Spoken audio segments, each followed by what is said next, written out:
viewers. So today's stream is research focused. If you didn't see it, the thumbnail and the title, if you're coming here straight from the feed, then Death Battle is having SCP-682 duke it out with Doomsday.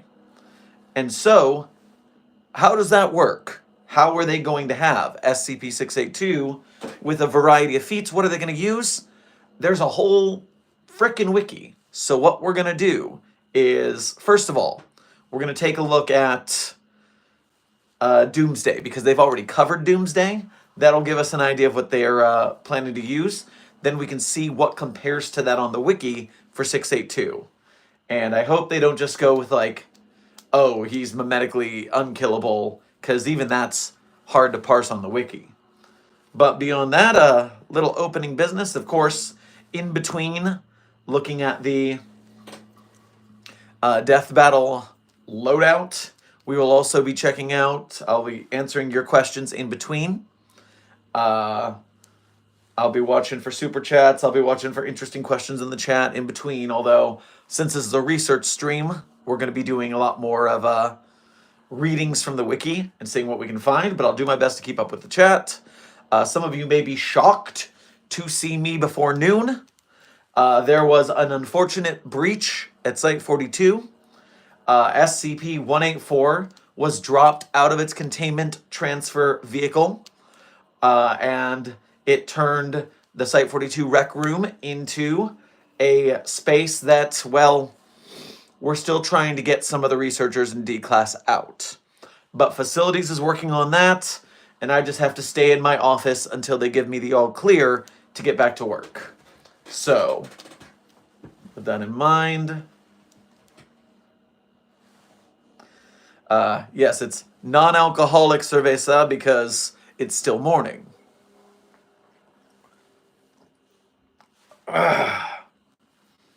Okay. So, good to see everyone. I saw some members in the chat earlier. Hey there, Chilla. Good to see you. Is it a joke? I don't know that it's a joke. Their thumbnail seems really serious. If it turns out to be a joke, I will be disappointed. Tone Deaf Bard, good to see you. Thanks for being a member. So rolling down to the chat. Yep, if the spammers go too far, I'm going to have to hit the slow mode, so your life is in your hands.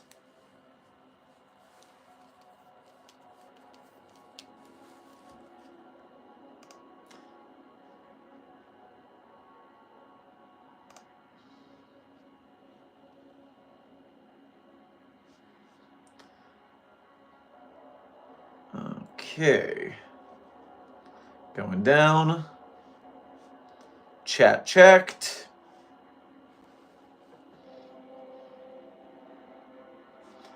And before I go into our first phase, which is looking for Doomsday, as with every time I wear this wonderful coat, no, I am one of the straights, unfortunately.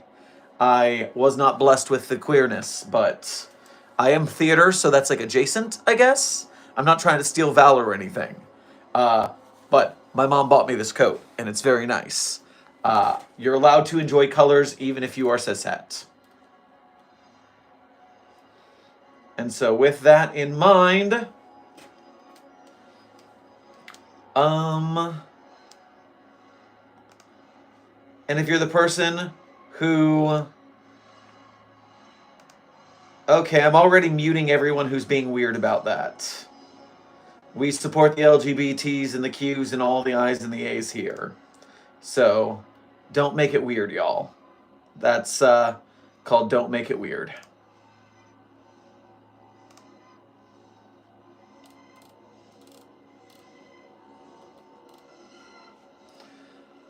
Okay.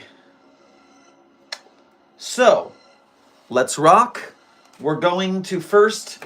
I'm not going to watch Death Battle here. I'm just going to look up the summary of the match with Hulk, because it was Doomsday and Hulk last time versus Hulk Death Battle Wiki. So, when they brought on Doomsday, Hulk versus Doomsday is the 69th episode of Death Battle. You know what to say. Chilla, thank you for your first donut of the stream. Make sure to grab yourself a Freezy Pop on your way past the commissary. Don't they both have the ability to survive anything?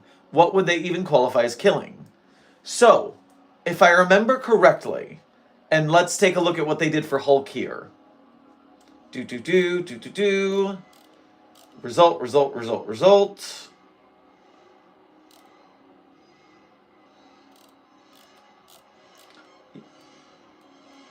Death battle. Fight. Going down. Yeah, Doomsday defeats Hulk. And basically it was because the Hulk did not have enough weapons to stop Doomsday. Because both Doomsday and 682 have the same kind of adaptive defense. Which means I'm thinking here, if I were to start making predictions early on this death battle, I might think that the 682 will take it. And the reason is, Doomsday has died multiple times, if I remember correctly. And it's if something kills it, then it comes back immune to that, right? Yeah, if you are a Marvel buff with Doomsday lore in the chat, I'll be trying to keep an eye on you and see what we can do.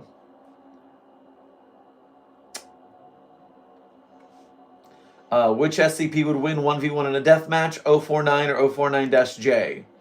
I think 049-J would take it because he has the recent reach advantage with his pointy doctor stick. Its pointy doctor stick would be a massive advantage against the original flavor, 049. Alright, going back to Doomsday Feats. Okay. Lives that can never existed with its healing factor. Hulk can no longer maintain rage.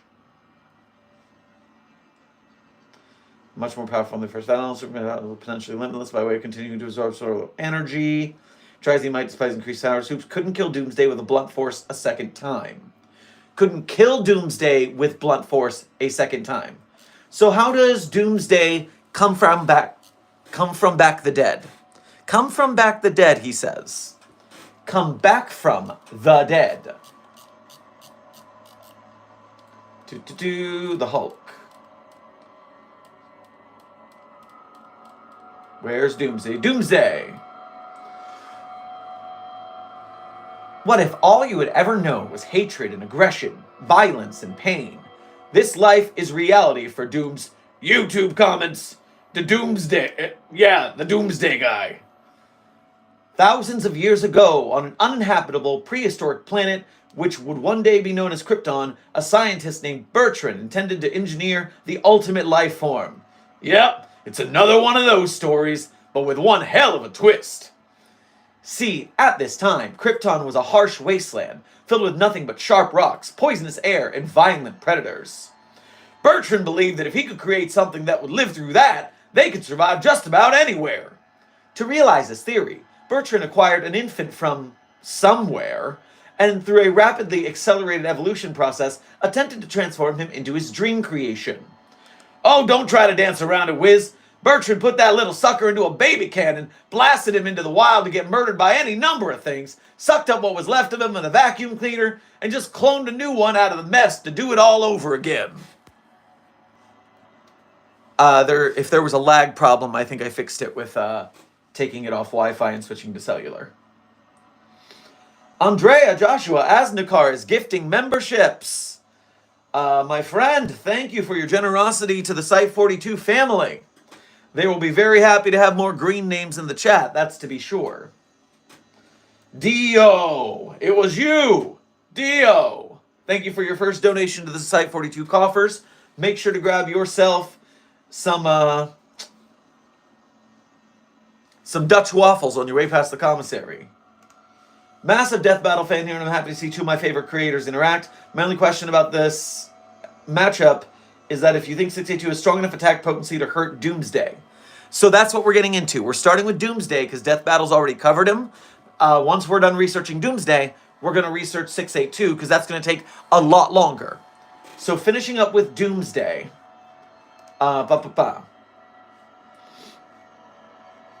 Just cloned a new one out of the mess. The idea being each new clone would be stronger than the one before, thus covering millions of years of evolution in just decades. That doesn't sound like science. No, it doesn't. So after 30 straight years of baby murder, one of the clones finally survived the tests. Amazed by his own success, Bertrand named this baby the Ultimate. The Ultimate Baby! But to the rest of the universe, he was their Doomsday. Successful as Bertrand's experiment was, it was anything but a good idea. Turns out, while Doomsday usually appears to be a mindless beast, he remembered every single time Bertrand had him killed. As a result, Doomsday had been unintentionally programmed at the genetic level to hate everything that lives. Bummer! Needless to say, Bertrand was pretty screwed. Because even with 30 years of development, Bertrand had never quite figured out what to do if his experiment actually worked. Because Bertrand is the worst. I mean, he did do what he set out to do. He made an 8'10" monster that doesn't need to eat, breathe, or have internal organs to live. It just kills and kills and kills some more. Doomsday possesses enormous strength, incredible durability, and poisonous spikes, which can extend, but due to Bertrand's experiments, Doomsday's greatest power of all is his ability to adapt to his opponent's powers. After taking his sweet revenge, Doomsday stowed away on a supply ship and ravaged dozens of planets, until he finally found himself on Earth. On that day, Doomsday did the unthinkable. On that day, Doomsday killed Superman. Well, kind of. He actually put him into a super sleep. After several days, he kind of woke up more powerful. Yeah, we all know Wiz. At least Soup took Doomsday down with him. Or maybe not. Turns out whenever Doomsday dies, he just comes back to life, forever immune to whatever killed him in the first place. Can't beat me in the same way twice. He's been punched to death by Superman, blasted apart by the Radiant's energy, brutally ripped in half, incinerated by Imperiex, and curb stomped by a Kryptonian horde. Practically invulnerable at this point, Doomsday's taken on Darkseid, tanking his Omega beams, beating him to near death. He single-handedly defeated most of the Justice League and took on an energy attack that wiped out a fifth of a planet. He's punched through the Phantom Zone, battled super beings called Gogs for a century, and even broken Wonder Woman's arms strong enough to help pull the Earth. And during his rematch with the Man of Steel, after witnessing Doomsday survive an explosion the equivalent of 1 million nukes, Superman realized the only way to stop him was to send him to the end of time. At his most powerful, Doomsday's mere presence can boil the ocean and disintegrate buildings. Casual stroll across Africa made wildebeest an endangered species just by walking around. But what he's got in strength, he really lacks in brains. Not that he's dumb, he just literally lacks a brain. More often than not, Doomsday is little more than a one-track mind-killing machine. This makes his intentions predictable, and a clever opponent could use this to say, lead him into a trap, and should that foe come up with a new way to hurt Doomsday, he could be killed. Still, that's gotta be pretty goddamn hard to do. Alright, so, before I'm gonna call that done on the Doomsday section, because I've got a pretty good idea, a pretty good prediction of what I think this is going to be. So, first of all, let me scroll back down the chat, make sure we're good here. Reminder, since Andrea is here, if you have not seen There Is No Anti-Memetics Division, the new live-action SCP web series, Andrea is the director and creator of that series. And so, just happens to be in the chat with us, making an excellent live-action SCP series, which episode 3 drops tomorrow. So I'm very excited to hit you guys with that.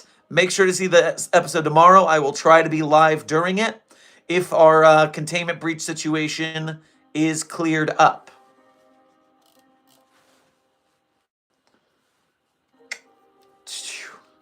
And someone just said my thesis statement for today's stream. Thanos scar me. The difference between them, I think, is that 682 doesn't have to die to adapt. And when Doomsday dies, he will have lost the at least first death battle. That's what I believe. That is my prediction for this situation. Doomsday has to die to learn the adaptation. 682 has some sort of precognition where it can frickin' survive before it dies. Ergo, I am almost 100% certain that 682 is going to be the winner.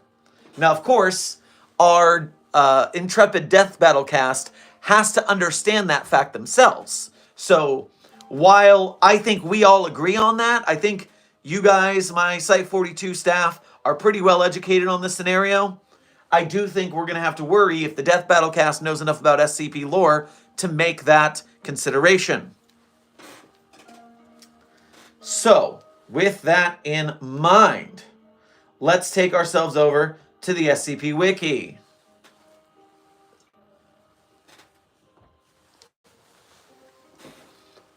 Let me real quick before I go over to the SCP Wiki. Threw up a tweet, tell people what we're goofing on over here. Have some fun.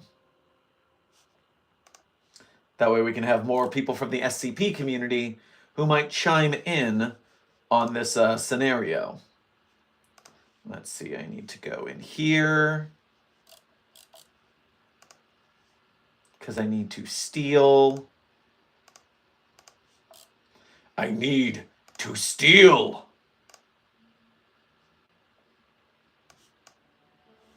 There we go. Now that I have successfully stolen, I can post that thumbnail.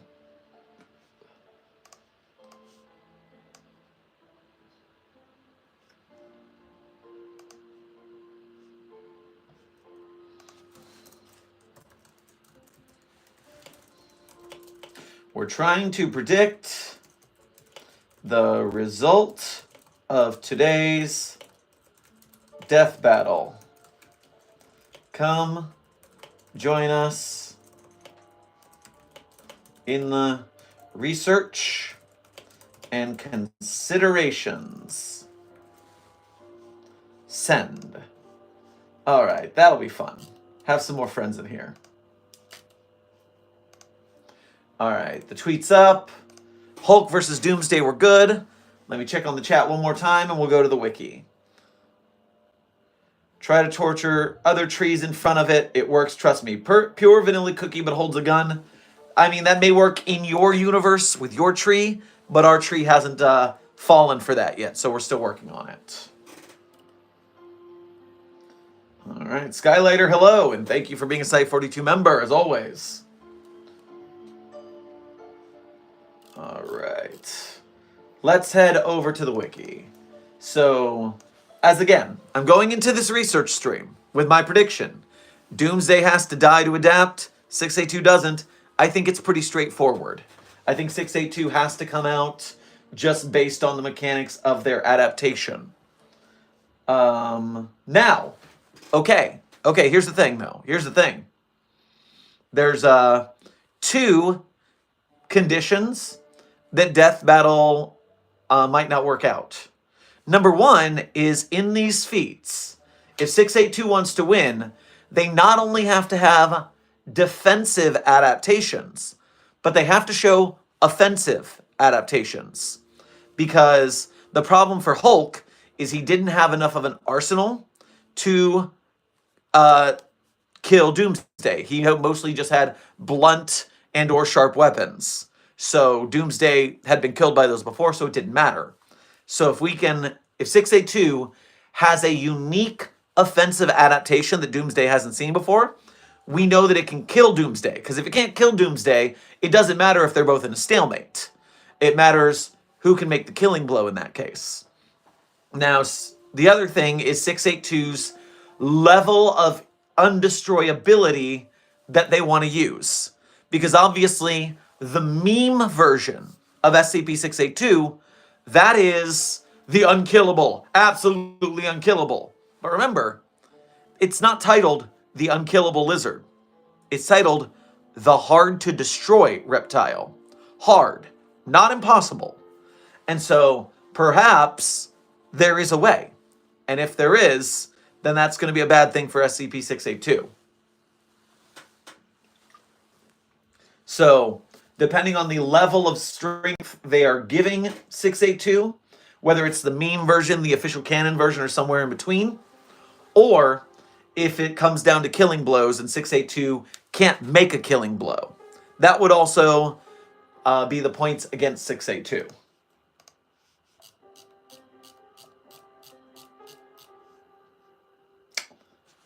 SCP Wiki 682. So, if we go just with the SCP-682 article, then we are dealing with destroyed as soon as possible. No means are possible of destroying it. Chamber filled with hydrochloric acid until 682 is submerged and incapacitated. And remember, we already know, that 682 cannot adapt to everything because it can't adapt to hydrochloric acid. It cannot it can't protect itself from this acid, or at least it can't regenerate fast enough. And so with that being the case, it cannot, while it can adapt to a lot of things, it can't adapt to be immune to acid. It has to keep regenerating itself. So with that in mind, yeah, that's where we start to talk about it's not unkillable. It's just you have to find something stronger. So it's possible. Don't talk to 682 for fear of provoking a rage state. Best resources to maintain all land within 50 kilometers clear of human development. It is extremely intelligent, which that means that you want to keep that in mind, that 682 is clever. Doomsday is an idiot. So that's going to give 682 definite advantage. Because previously it was against Hulk, and Hulk is not a genius. Unless it's in the Bruce Banner Hulk matched combination. But that's for other times. Also, Site42 staff, I don't want to alarm you, but the likes are at 69. That's pretty nice, but it's less than the 114 viewers we have. So hit that like button. We like those likes to be above the viewer count. That's how we know we're doing a good job. I believe in you, Site42 staff. 682 is a large, vaguely reptile-like creature of unknown origin. It appears to be extremely intelligent and was observed to engage in complex communication with SCP-079 during their limited time of exposure. SCP-682 appears to have a hatred of all life, which has been expressed in several interviews during containment. SCP-682 has always been observed to have extremely high strength, speed, and reflexes, though exact levels vary with its form. SCP-682's body grows and changes very quickly, growing or decreasing in size as it consumes or sheds material. SCP-682 gains energy from anything it ingests, organic or inorganic. Digestion seems to be aided by a set of filtering gills inside of SCP-682's nostrils, which are able to remove usable matter from any liquid solution, enabling it to constantly regenerate from the acid it's contained in. SCP-682's regenerative capabilities and resilience are staggering, and SCP-682 has been seen moving and speaking with its body 87% destroyed or rotted. So, 682 has to continue to ingest material to use to regenerate, which means that it has to keep eating. And if it's busy eating, it's probably not having a good time fighting Doomsday. And if you think about it like this, we have, with mobile task forces, damaged SCP-682 enough to render it inert so we could transport it to containment. So we, at the Foundation, are capable of injuring it enough to render it inert. And if Doomsday renders it inert, then it's going to kill it. So let's keep that in mind. We're not looking at a god here. We're looking at a lizard. Unless you believe the lizard is a god in one of those canons, it probably is. In case of containment breach, 682 is to be tracked and recaptured by all available mobile task forces, and no teams with fewer than 7 members are cleared to engage it. To date, attempted breaches have numbered at 17, while successful breaches have numbered at 6. Oh, that's before the termination log, because then there was a breach every other day. KIA, SCP-409, crystallization, crystallizer explodes, massive physical trauma, recovers from exposure despite loss of limbs and organs, now immune to 409. Tested on the sample before full-scale testing, 682 log.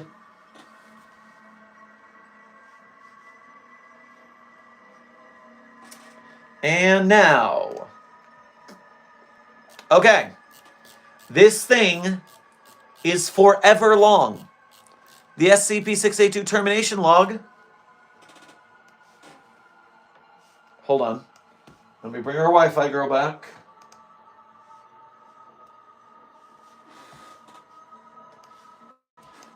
Just to cover her up. So, this scroll just keeps scrolling. This is such a long termination log. It goes on, and it goes on, and it goes on, and it goes on. I would love to check every single one of these for feats or read them, but I doubt that we're going to cover that much material. I have a feeling that that's too much to look at. It's still going. It's still scrolling by itself. Oh, we found it. We found the bottom of the well. Well, I guess that hole isn't... I guess we could just call that hole nearly infinite. Can we agree to that, Stanley? So, log 682. Termination logs. Our mission here is to consider the feats and consider if there's something Doomsday could do, because that would give us a clue as to how 682 survived it.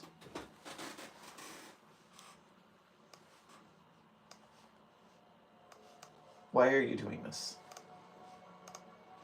There you go. All right, so SCP-017. 682 exposed to 017s. 682 issues several sounds at high frequency volume, damaging several recording devices. Most god-awful roar. 017 turns a stumble, then return to a far corner of the containment area. And 682 taunts the staff.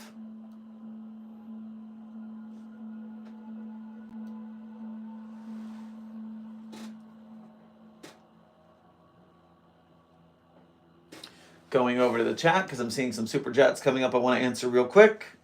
We're able to look at Pat McAfee's WWA theme. It straight up tells you it's an anomaly. You know what, Luck of an Ace? Thank you for your dono. I haven't yet, but I will put it on a tab right now. So I have it on for later. WWE theme. It's called The Anomaly. Well, there you go. And Luck of an Ace, make sure to grab yourself a latte on your way past the commissary. Building Block, thank you for your donut on the Site 42 cause. 682 has died a couple times in different realities, but in each case, everyone else died in those respective realities too. He'll likely outlast Doomsday. That's what I'm thinking, because I know for a fact that the Hateful Star defeated 682 in the canon that leads to When Day Breaks. The tale that I read was something like the sun knew that the star was going to destroy all... No, that's different.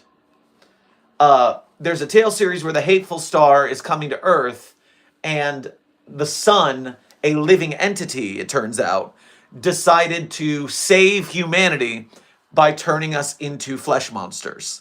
I don't know how When Day Breaks protected us, but I guess it thought it did. Meanwhile, yes, there was some tale back in the day where the Hateful Star, like, is flying by and it's just like, hey, screw you in particular, 682 Lizard, and blows it up. And that is my the example I like to use of when 682 gets wharfed. If you don't know wharfing is when you have a big burly guy on your team who always beats people up, but they more often than that get used by having someone effortlessly trounce them to show how tough they are. And so Worf, a Klingon, very big burly fighter man, is constantly being thrown over railings to prove how strong the villain of the week is. And so that's the trope of getting wharfed. And in this case, 682 got wharfed by the Hateful Star. Although I'm not sure it counts as getting wharfed if it only happens once, or if it has to keep happening. I'll have to look it up. But for now, 063, testing on 682. World's best toothbrush.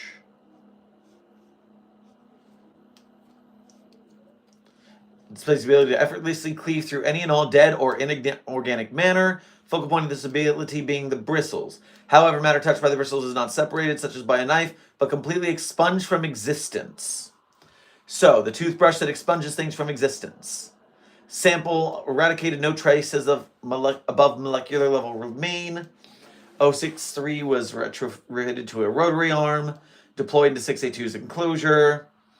20% of body weight before regeneration overtakes the destruction process. New tissues are not vulnerable to 682's or 063's eradication effect. So, now 682 is immune to being erased from existence at the molecular level. Cool. Cool. That's what we needed.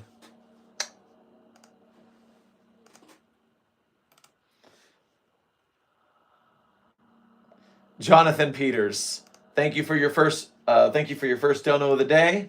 Make sure to grab yourself some jujubes on your way past the commissary. How long until someone decides, fuck it, nuke them both in this hypothetical scenario?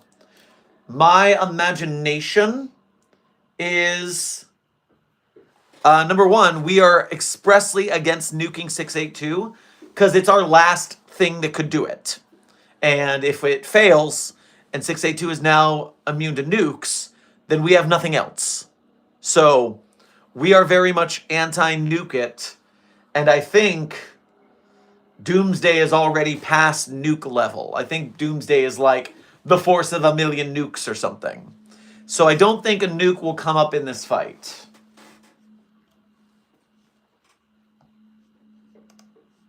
All right, so the toothbrush didn't do the job. We go down to 162. 162 is massive fish hooks, lines, needles, scissors, other sharp, ball of sharp. So ball of sharp will get you stuck and you'll bleed on it and it's bad. Makes you want to jump in it. Ball of sharp. 682 is exposed to the ball of sharp. 682 thrashes violently, emitting several roaring sounds and issuing profanity directed at testing staff. Becomes entangled with an SCP-162, primarily in the lower body, head, and left forelimb. Entangled areas undergo massive trauma due to thrashing. After 4 minutes of exposure, 682 is able to lunge away from 162, severing its lower jaw and left hind limb, causing serious tissue damage to many areas of its body. 162 remains attached to the left forelimb. 682 breaks containment, using 162 against several agents, staff, and researchers, resulting in 11 deaths and 86 injuries. Forearm and 162 removed from 682 during reestablishment of containment. 2 additional deaths occurred during the recontainment. So, here's a fun little thing that we're just going to goof around with. Just a couple of goofy goobers, that's us. As long as I'm going through this anyways, let's have a death count. Doc. So right now, deaths and maimings.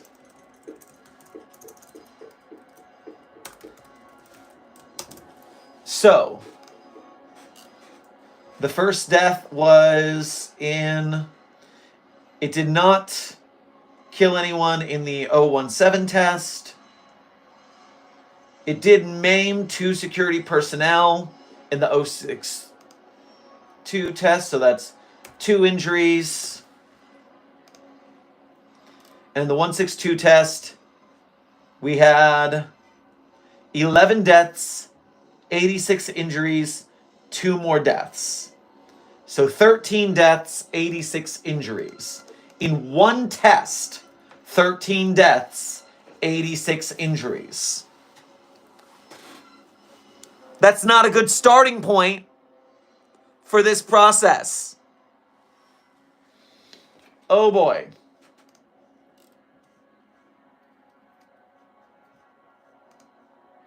So now we're down to SCP-061.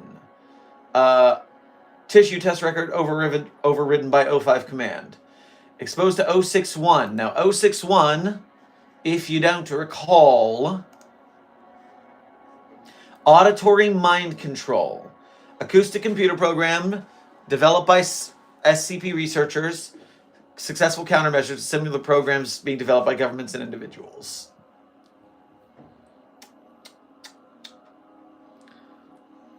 Baseline rhythm convinces the rest of the brain that the conscious mind is asleep and effectively stops conscious thought from continuing to the rest of the brain.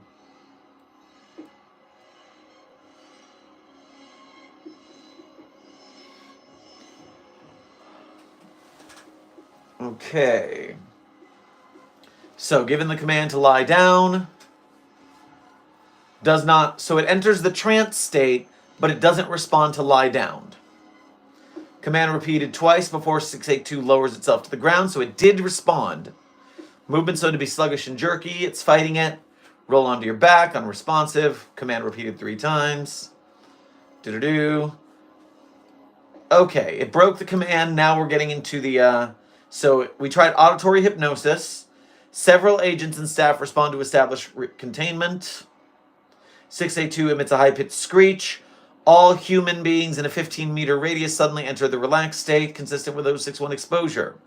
So, we gave it the ability to hypnotize people. But it only lasted for 2 weeks before it lost the power.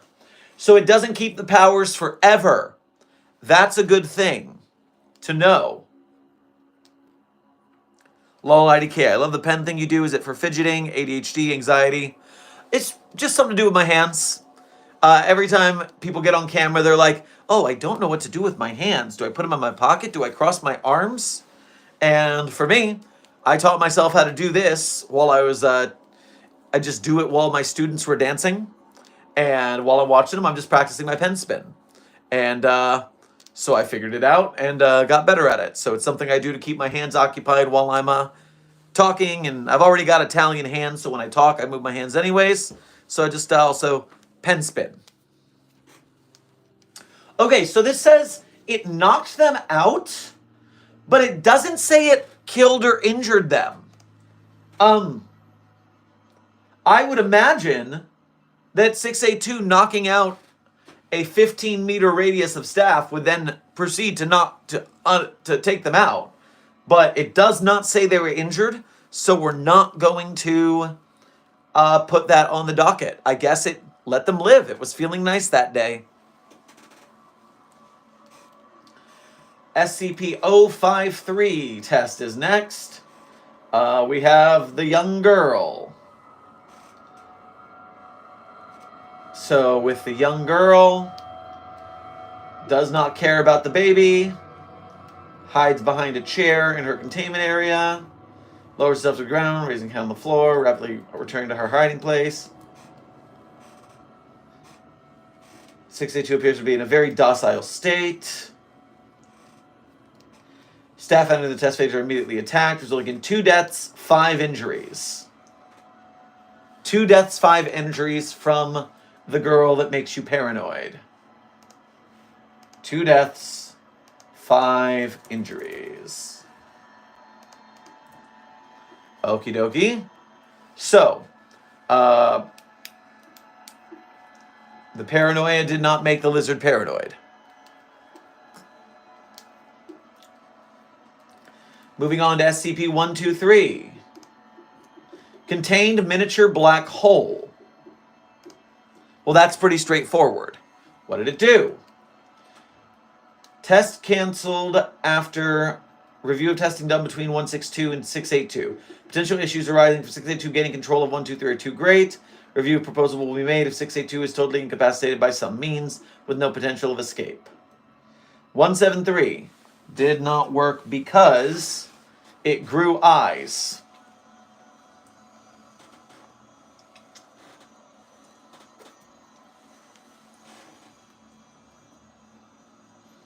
So, no deaths or injuries, and 173, of course, we know that didn't do the job. One sec. Okay. Got to keep an eye on my notifications because when I said that we had a 184 breach that turned the rec room into an infinite maze that we're trying to rescue people from, IRL, that's that painters are currently painting the house. And we're getting ready for the people who own it to sell it, and we have to move. So I am locked out of the house for today, and I'm out here in the studio shed.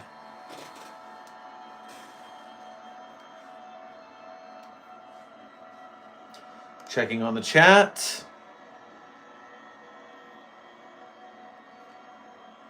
Wow. That is chat flying.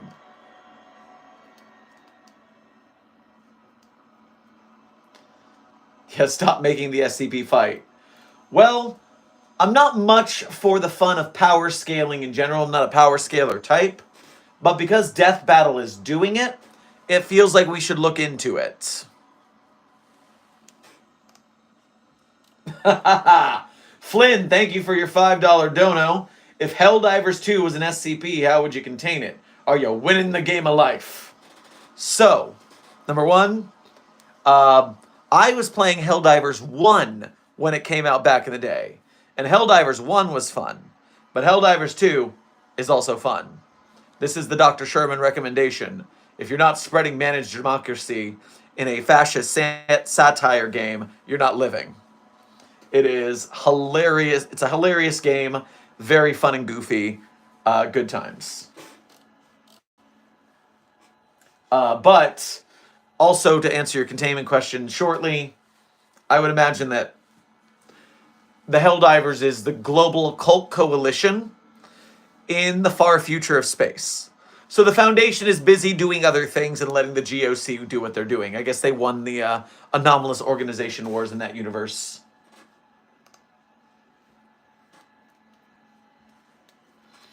Okay, so we contain the miniature black hole. That didn't work. Item, Dr. Clef. Dr. Clef stare at each other, slowly backs out of the testing area. Opens the door, continues to stare. Okay. High altitude impact, denied. Testing denied. Drop it out of an aircraft and let it fall.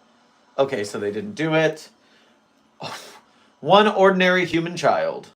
Child began to scream and cry when 682 was introduced in the cell. Subject was immediately and messily devoured. Okay, so that didn't work so well. Maybe the fact that the kid crying made 682 perceive it as a hostile intent. Okay, so here's the question. Do we count the child as a death? Because technically, it wasn't during a containment breach. You know? It wasn't during a containment breach. It wasn't an accidental death.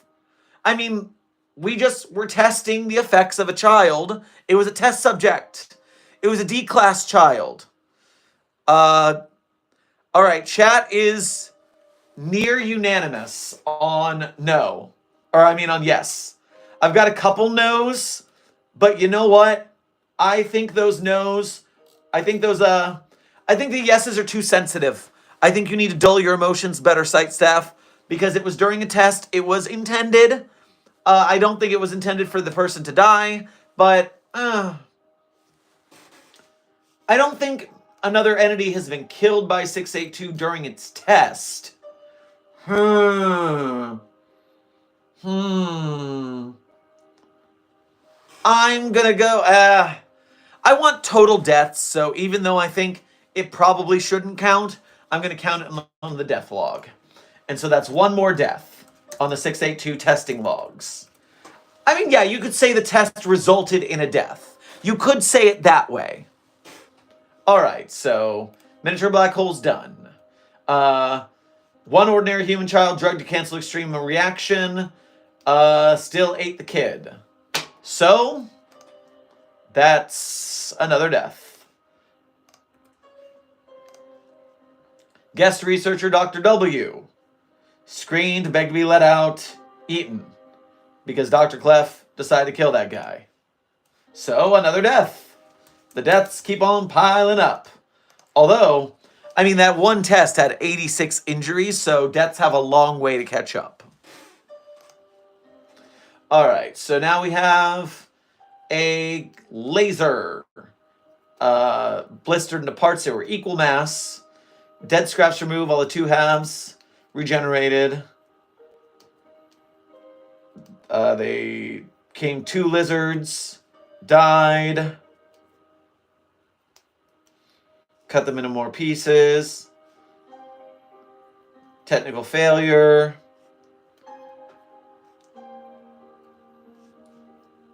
Conscious critical division outside the observation chamber. Only one 682 was found in the lockdown area surrounding the wreckage, apparently near full mass rather than the expected 50%. Testimony indicates that 682A and B exhibited high degree of coordination following security breach. When 682-B became heavily damaged by security personnel, it was immediately devoured and reobserved by 602A. Total loss of one of the SCP-682 specimens is considered highly improbable, and searches have been called to a halt. So, it doesn't say any deaths or injuries, even though there probably were, but we don't have a count. So we assume there was none, and we did a great job because we're the Foundation and we do a great job like that. 60 megaton thermonuclear bomb. Testing denied by the O5.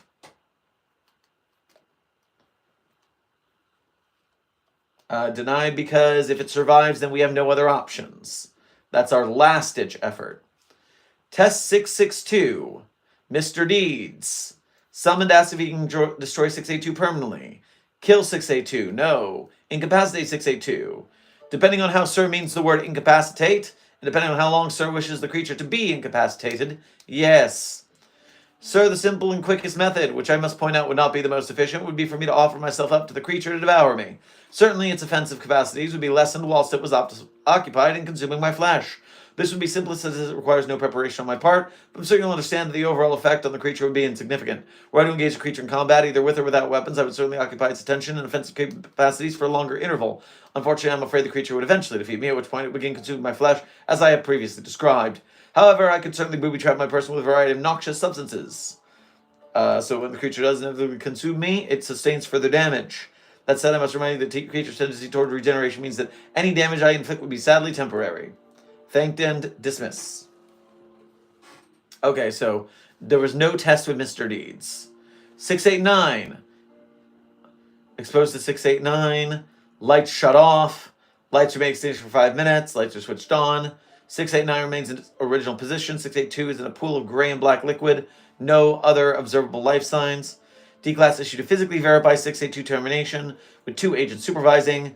D-Class enters 3 steps in containment area when 682 rapidly rises and attacks D-Class personnel. So we lost a D-Class, killed an agent. Third kill due to 689. It appears that 682 is not alive in any way we currently understand or is immune to 689. In addition, it appears 682 has prior knowledge of 689 or was somehow able to understand its function to play possum and escape. So we had 3 deaths and continue. Checking in with the chat for a second.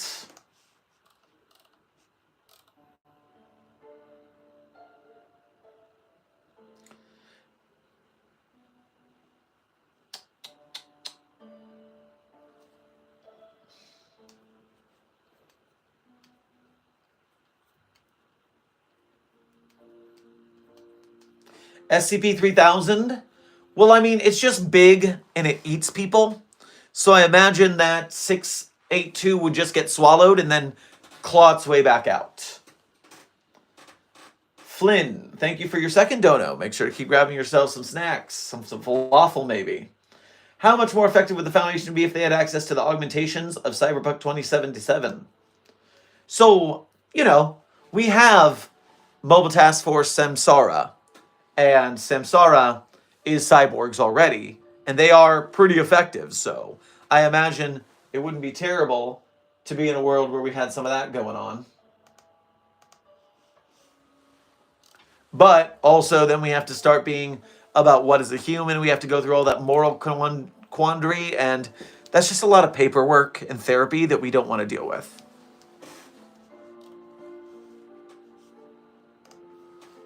(738) Researcher sits in 738-2 and asks, what would you want in exchange for permanently destroying the entity which we refer to as SCP-682 while leaving this planet, its biosphere, its human population, its human civilization, the SCP Foundation, and the rest of the universe intact? Entity takes form, same entity as Test 203, and states, your Foundation couldn't afford it, and you personally definitely couldn't afford it, and does not respond further. 743. Sample consumed without incident. Mobile container with 743 was transported to testing chamber. 682 was released from primary containment. Open remotely. Observe resting.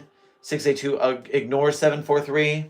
743 started flowing. 682 appeared to notice within seconds. Cautiously approached 743 and tasted its liquid. Started to lap up the liquid from 743. 682 grasped 743 with its forelimbs and started pouring the liquid straight into its mouth. Drank for redacted minutes. At times, data expunged on its back. Stopped flowing and started feeding. 682 tried to fight off ant swarm, but was soon covered. Swarm started to feed on 682, who stopped moving. 79% of original mass. Opened its mouth, stuck out its tongue. Tongue began 5 meters long and sticky like an anteater's tongue. Started eating more ants, thousands of ants at a time.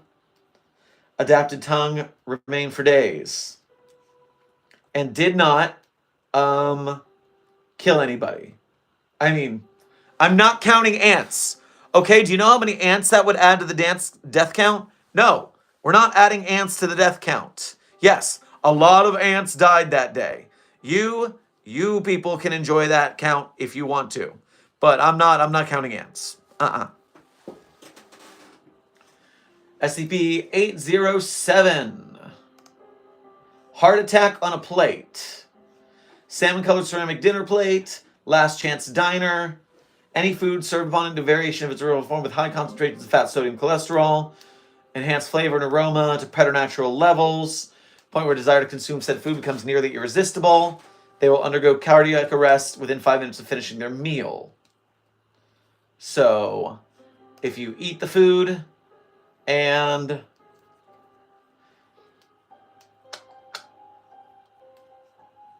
devoured special, then begin loudly demanding more. 9 minutes later, 682 collapsed. 45 minutes of observation, 682 would not move. 2 D-Class personnel in anti-807 environment suits were sent in to verify that 682 was in fact terminated. D-Class were equipped with further specials in case 682 required further distracting. Specials were placed on the ground. In response, 682 opened his eyes and began gnawing weakly on the nearest special. D-Class personnel began touching 682, believing it had been rendered harmless. At this point, 682's skin ruptured in at least 11 locations, releasing ultra-high pressure jets of blood in all directions. Contact with 682's blood breached the integrity of the anti-807 suits, and both D-Class personnel were contaminated. D-Class personnel began data expunged. By the time 682 had finished consuming the second special, its skin had healed over, and both D-Class personnel had terminated. 682 then devoured the third special with the same speed and enthusiasm as it had the first. So 2 more deaths. And 807 is off. Next up is 826. Draws you into the book. Oh, let me check the super chat real quick. Building Block, thank you again. I just realized it can end in a draw. It's rare, but it happens on the show. The 2 would fight possibly beyond the heat death of the universe. That is definitely one kind of solution to that. Definitely a likely solution. We still haven't seen any particular feats that, I mean, Doomsday has poison spikes. We're not worried about poison spikes. We're not worried about piercing damage. We're not worried about punching damage. Does Doomsday have any other injuries? Offensive capabilities?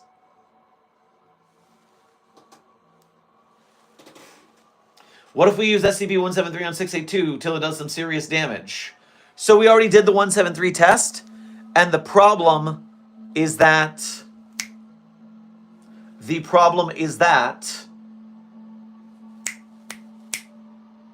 we already 682 grew numerous eyeballs, so it could just keep its eyes open on 173 the whole time. Also, 173 is too small to snap 682's neck, so that wasn't an option either.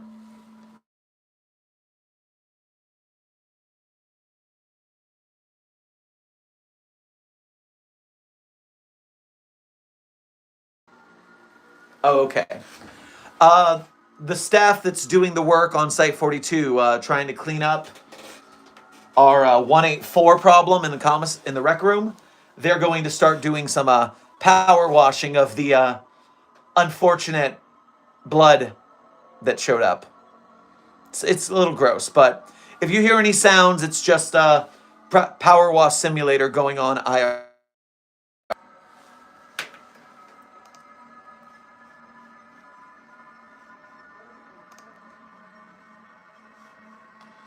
And since I'm being contacted again, just let me really quick get in touch with researcher Pharaoh so they stop trying to call me while my phone is otherwise occupied.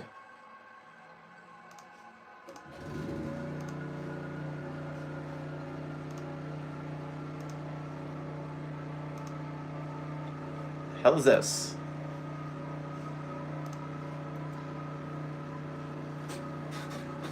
And once I get this done, we'll go back to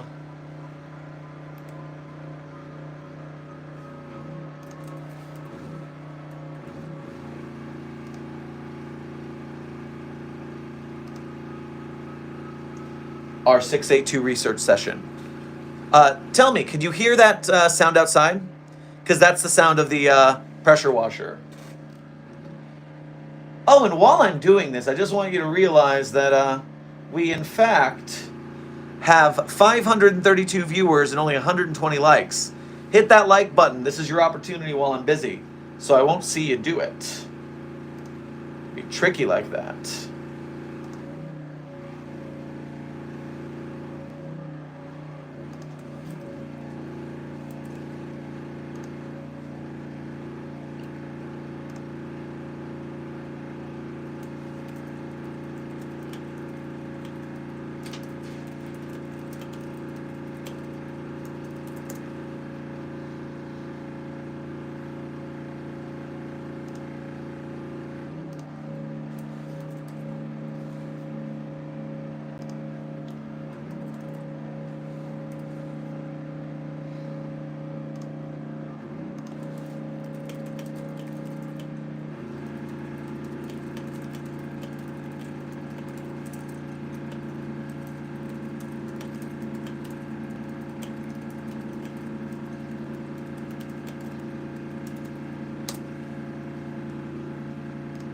Okay, got that up.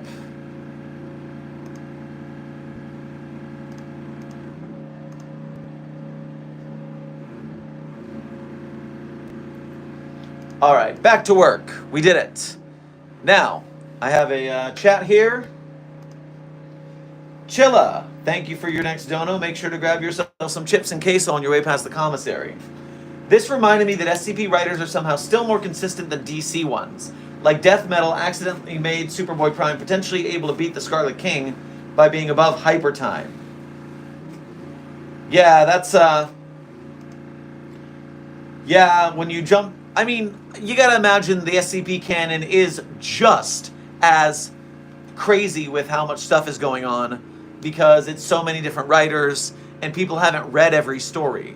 So it's both are very inconsistent lores. Right now, I believe I'm still in the section of the SCP-682 termination logs where it's still Dr. Gears was the one writing it. I don't remember the last one Dr. Gears wrote. Maybe I'm already past it, actually, now that I think about it. But yeah, because it's all on this page and people are writing it differently, you're going to see different levels. And so let's keep an eye on that. Let's not go crazy thinking that SCP is much more consistent than DC. My word.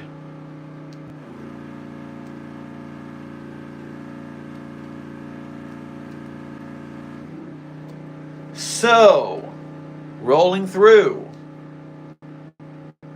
Remember to hit that like button. We're over 1,000 viewers right now. Hit that like button. Make sure that those likes catch up to the view count. Item number SCP-826, equipped with 1 copy of the generally nice friendly thing that can and will kill SCP-682 permanently if it so much as spots that damn lizard.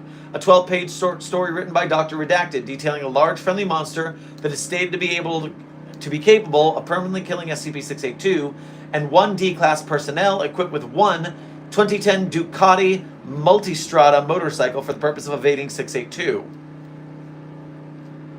And, by the way, reminder, a previous story did tell that, what's the phrase I'm looking for?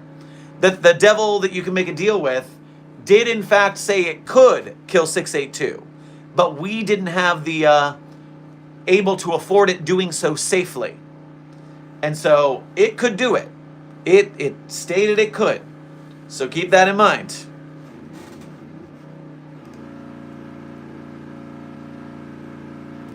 So after 826 was introduced to 682, 30 minutes later, 682 burst back through the door. It was sent through, somewhat worse for wear, killing redacted researchers and redacted agents.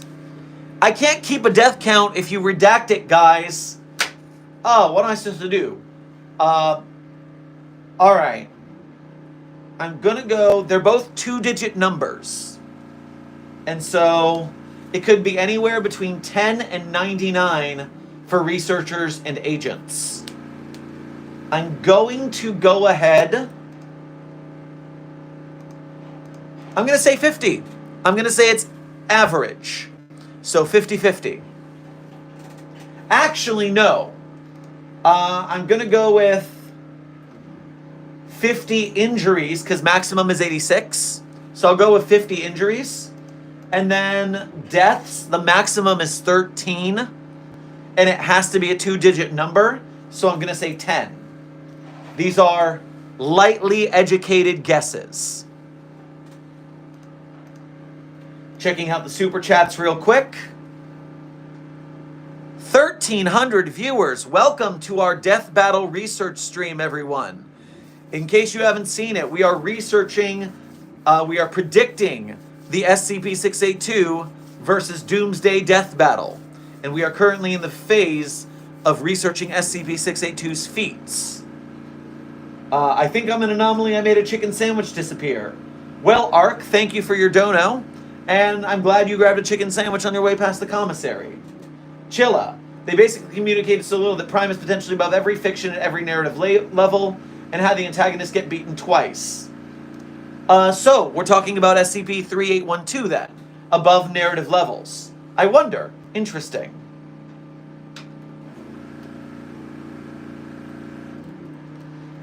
I think we ended up on a weird side of the protocol. Got a lot of weird messages going on.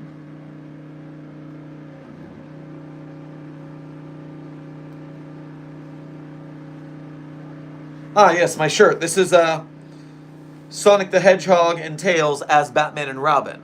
I forget what t-shirt site I got it from. It was a while.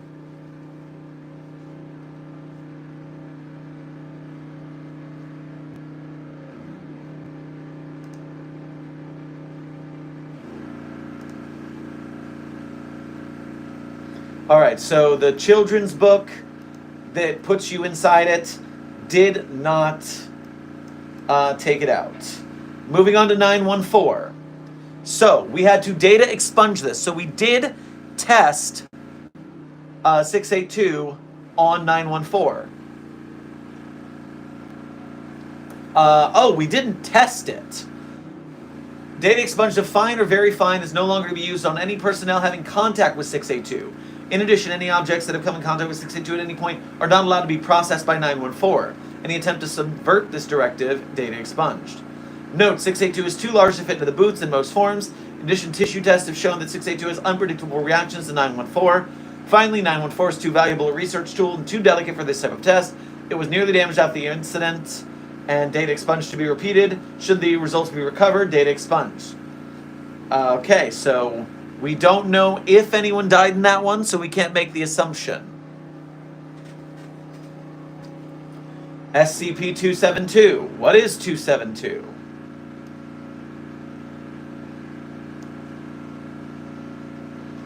.272 is an old iron nail, approximately 11.5 centimeters long, resembling ancient designs, covering every flat surface or engravings of unknown cultural origin. The engravings have been described as captivating but scary. The nature of the object becomes apparent when it is dropped onto the shadow of an individual. The nail will bury itself exactly 2/3 of its length into the material the shadow is cast on. Following this, two effects should be noted. The person whom the shadow belongs to will not be able to remove the nail by any means, and they are limited to movements that keep their shadow cast on the nail. The nail, however, may be removed by conventional means by someone else, although those requested to do so are reported mild aversion, citing claims that it feels fair. So, a nail that nails your shadow in place. When tested on 682, it is trapped by the presence of the shadow and starts to attack the nail. Stops midway through its attack, examines 272, bellows an incomprehensible string of words, and slowly backs away from 272. All 37 stadium lights are then switched on and off in random stroboscopic disco pattern at 4 Hz, forcibly hurled around the enclosure in random directions in accordance with the stroboscopic pattern. That's really funny. I love the idea of flicking the lights on and off and going back and forth. So, after 55 minutes of this process, greater than 95% of 682's skin had been abraded away, limbs severed, 63 teeth knocked out, and its skull has been fractured to the point that both of its eyeballs have been dislodged from their sockets. At this point, 682's exposed subdermal tissue begins to luminesce. The luminescence rapidly increases until it is brighter than the stadium lights, which eliminates 682's shadow entirely. It is no longer affected by the pattern of lights because it has no shadow. Okay, so 343 would not interact with it. 963 has a whole incident report. Okay, that's a lot, but not useful for us. 702. Tissue sampled offered as a trade of item to 702-1. 702-1 accepted. Trading it for what appears to be a two-patty hamburger is commonly sold by the redacted franchise.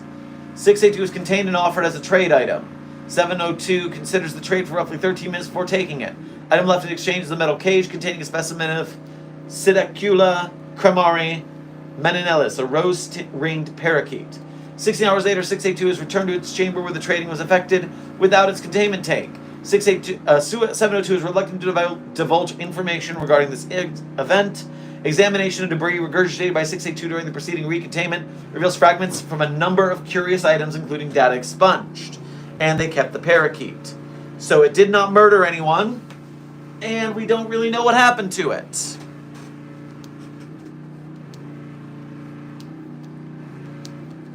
And so, let's see, how are we doing here?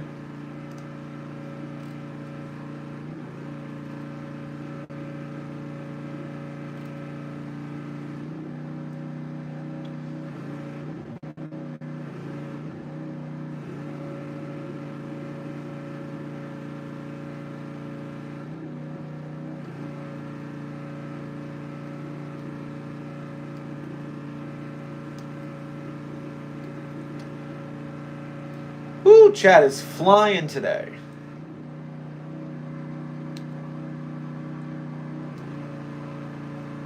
Well, hi everybody who's new to the stream.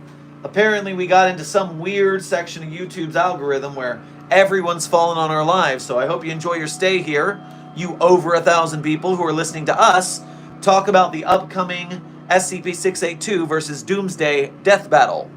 We are in the SCP-682 research section, seeing what feats might come into contact with a death battle.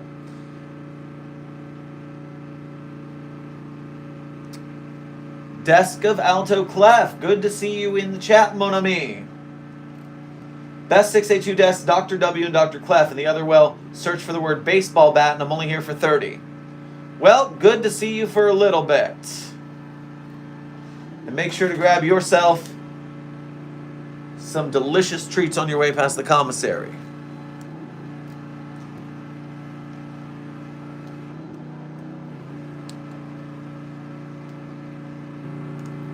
Alright, so 702, traded it, it didn't work. Here's one that's highly requested, the SCP-682 versus SCP-096 test. On the SCP-096 test, they got in a big fight, apparently, which point the noise abruptly stops. Sonar-based video reveals 096 severely wounded and huddled in the southwest corner, apparently upset. Feed shows 682 on the north end of the room, approximately 85% of its initial mass absent. Recontainment teams retrieve both entities with relative ease. Further attempts to expose 096 and 682 cause it to turn away from 682, jumping in place while clawing at its face and screaming. So it looks like 682 just won that fight. It looks like, at the end of the day, 682 is the winner of that one.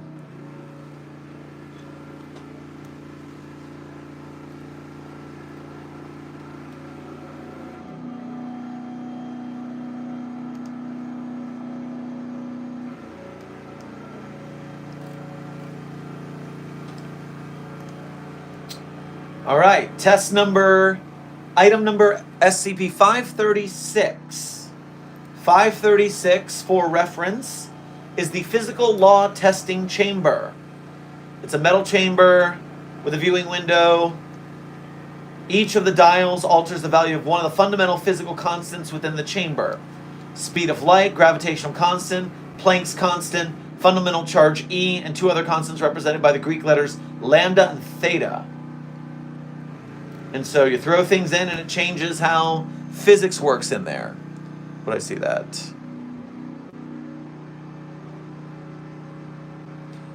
Strooploop06, thank you for your first donut of the Site 42 coffers. Make sure to grab yourself some strudel on your way past the commissary. Well, I already answered this earlier in the stream, but all of these new viewers seem to be very curious. It's a colorful coat, my friends. I like colors. Don't be weird about it. I have my white lab coat, my black lab coat, my rainbow lab coat. I wear the rainbow lab coat on live streams because I don't use the green screen, because the green would not interact with the green screen, whereas the black and white coats do better on those situations. Man, people very curious about rainbows. It's very interesting. I don't understand the big deal. Item number, SCP-536. This is the... Okay, so we increased gravity, and tissue restructures itself into neutron degenerate matter. Decrease in E, tissue maintains loose integrity as a cloud of ions, regenerates upon reestablishment of normal laws of physics. And decrease in theta, tissue degenerates. So, it did a bunch of stuff. Speed of light, strong nuclear force, and fundamental charge dials decrease progressively. 682's containment tank is nearly immediately destroyed. 682's body begins disintegrating. Due to intense light and radiation, visual is lost. Came back. Assistant researcher Blank becomes aggressive and turns the dials randomly and violently before being removed from the premises. So, interesting. No deaths to staff, and it did not work, of course.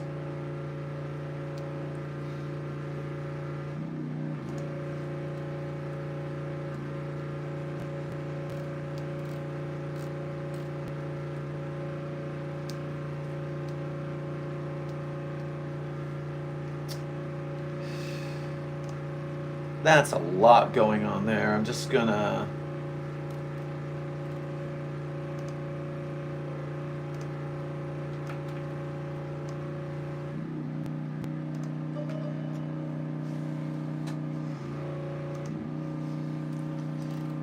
I've engaged slow mode since the chat's whiling so much and I'm seeing a lot of weird stuff.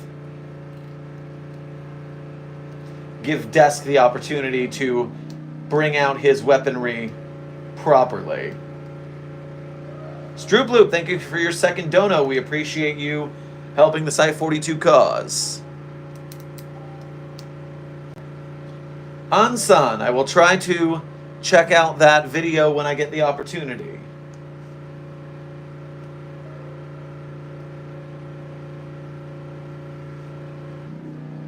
Okay, so SCP-536 did not destroy SCP-682, and we didn't lose any more Foundation resources.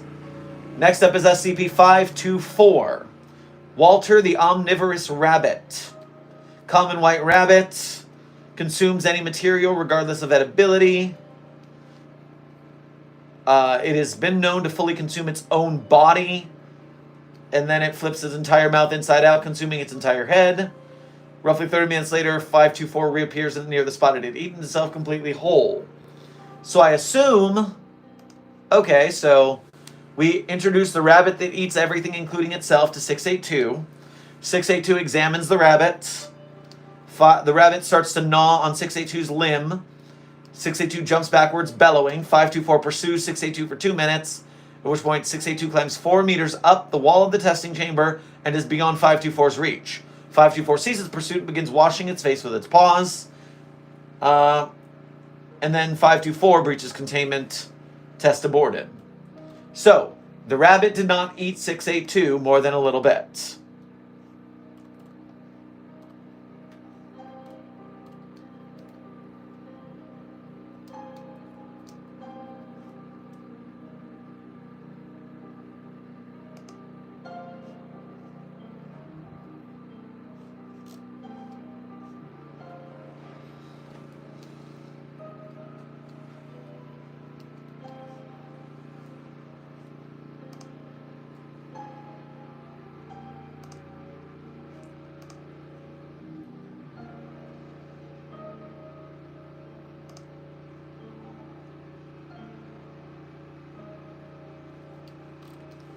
So, where was I?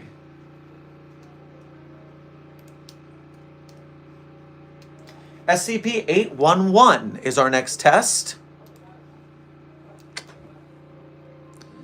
Cha-ching, love your videos. Well, thank you kindly. We're doing our best.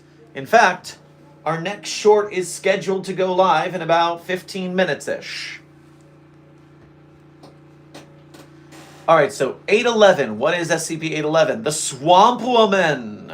Swamp Woman. Direct exposure of 811 to 682 disallowed due to unreasonably high risk of specimen loss. Instead, mucus from 811's palmoplantar surfaces is collected over a course of redacted months and then sprayed on 682 with high-pressure hoses. 682's body mass is reduced by 27% before the mucus reaches a complete bone covering of the remaining body mass and is unable to decay it further. So, swamp goo did not do the job.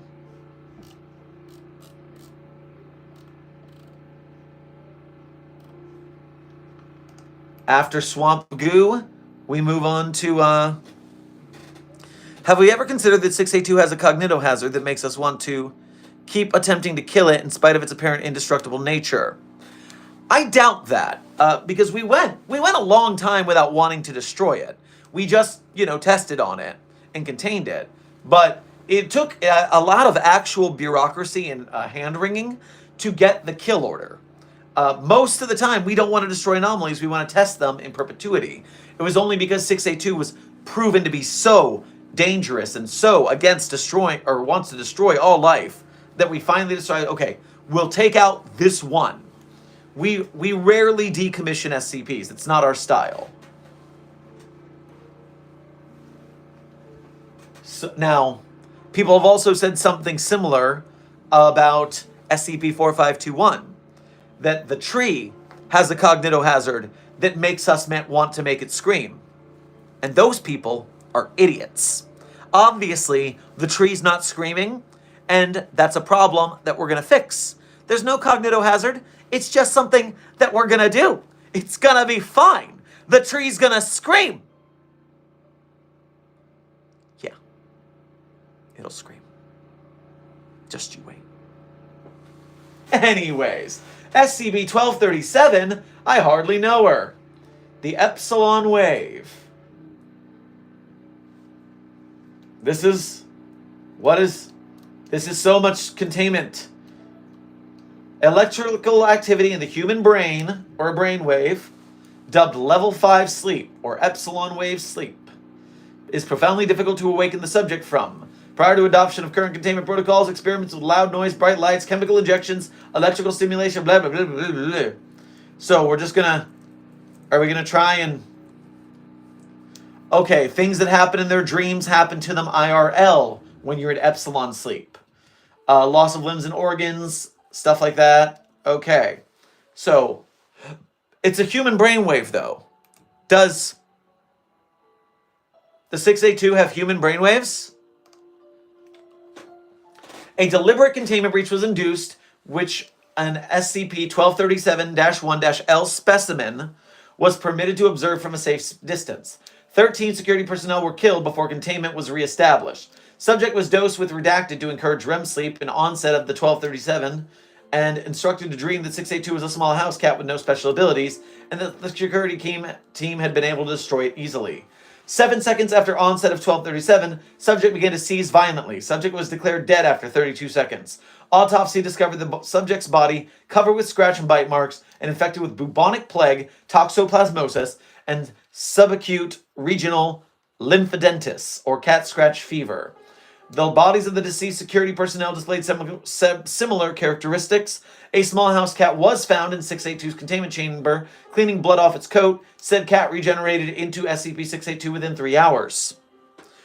So they turned 682 into an adorable kitty, and then it murked everyone as an adorable kitty.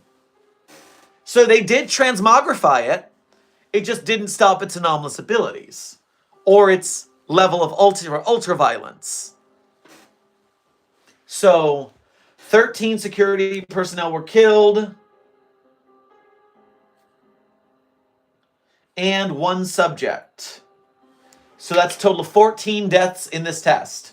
We have not had a lot of deaths in tests recently, so we're back on track, and that is also now the most lethal test at 14 casualties. Checking in on the stream. 682 could have an anomaly that makes us believe we did these tests but didn't. That's why I can't regen from the acid. Interesting, desk. I don't like it. I hope that's not the case. Seems too real. Have y'all tried to get the SPC to do the job yet? You know Jonathan Peters, first of all, thank you for your dono. And second of all, so because it's a lizard, the Shark Punching Center doesn't care. I know. I feel like crocodile is pretty close to the shark category when it comes to violent and chasing. So that's frustrating. I would very much like it if instead they would make an exception and punch that sucker.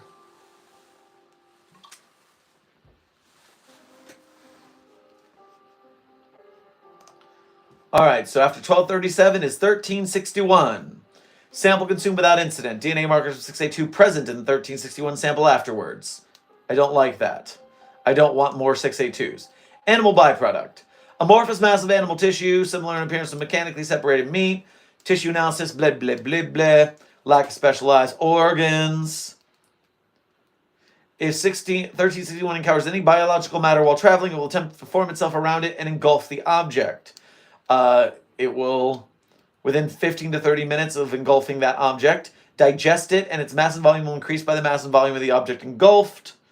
Digest any plant or animal matter, including wood. Alright, so this meat is going to try to eat 682.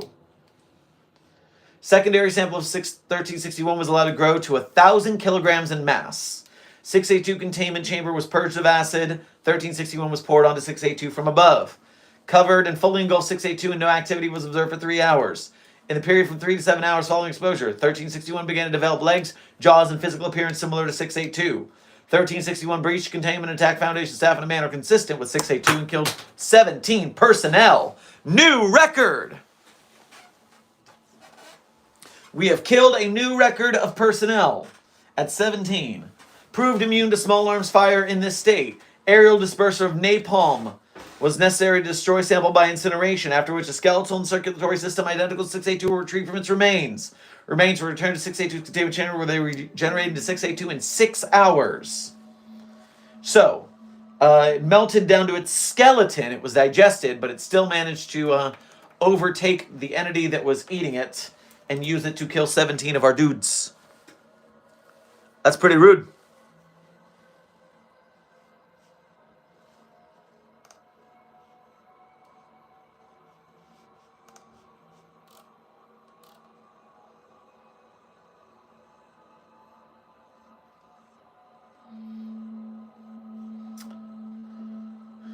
Can you try to CER its immortality? Parker, I don't know what that means. I don't know what you mean by CER. But I don't know any way of subverting its immortality. Or its hard-to-destroyness.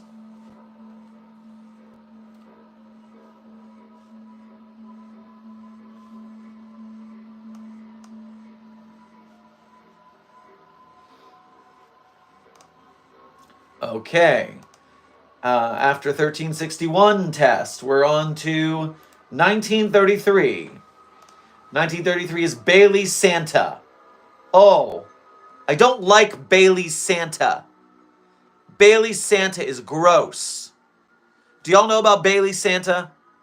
This is, every time I try to look up Christmas anomalies, I always end up starting at Bailey's Santa. SCP-1933 is an obese, middle-aged Caucasian male in a constant state of moderate to severe alcohol intoxication. Intoxication, that's the word I wanted. All of its bodily fluids are Bailey's Irish Cream, except that if you drink the Irish Cream more than like 2 ounces, more than 25 milliliters, if you drink more than 25 milliliters in 24 hours, your bodily fluids turn into Bailey's. Except your body isn't adapted to having Bailey's for blood, so you die. Bailey's Santa can, for some reason, just live with Bailey's blood. Strange.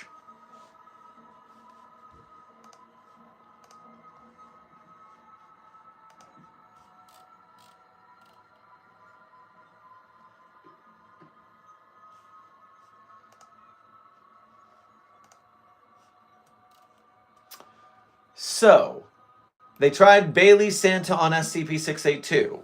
200 liters of bodily fluids were collected over a 3-month period. Oh, God, I hate Bailey's Santa.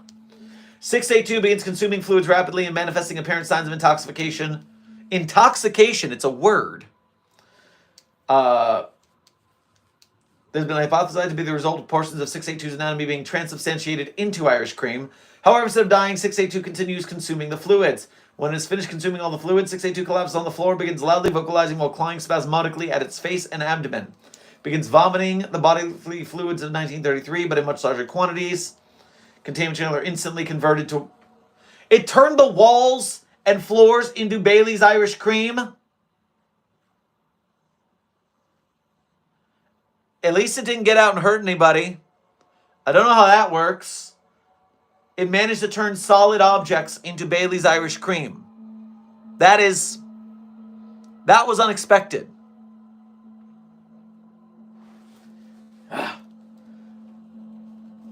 Item, the SCP-507, the Reluctant Dimension Hopper. 507 was physically attached to 682's left forelimb with nylon zip ties. Why are you testing this? This is so stupid. Attending personnel continued to spray 682's body with acid to keep it unable to move until this happened. Then 507 and 682 both disappeared when 507 made a dimension jump. 507 remanifested in an unpopulated area adjacent to Site Redacted, approximately 8,000 kilometers away. 63 hours later, attached to an entity possessing large fangs and a pair of vestigial wings, but otherwise identical to 682, by nylon zip ties of a different color than the ones applied by containment personnel at the beginning of the test. A handwritten note was found pinned to 507's chest, reading as follows: Dear Universe 5802 Sigma Blue Romeo, it's your problem now, suckers. So I guess they sent us a different 682. They traded. We traded our 682 with their dimensions like Pokemon cards. Just here, you have my unkillable monster. I'll take your unkillable monster.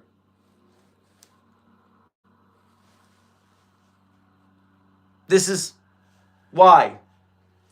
Okay, so summary moment. We are 15% through the 682 termination log. 15% through. Have we seen anything interesting with regards to Doomsday feats? I mean, we know it can't be poisoned.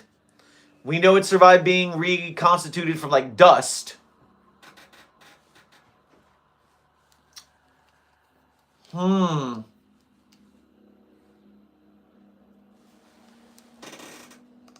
Checking the chat, seeing what you guys have to say about 682.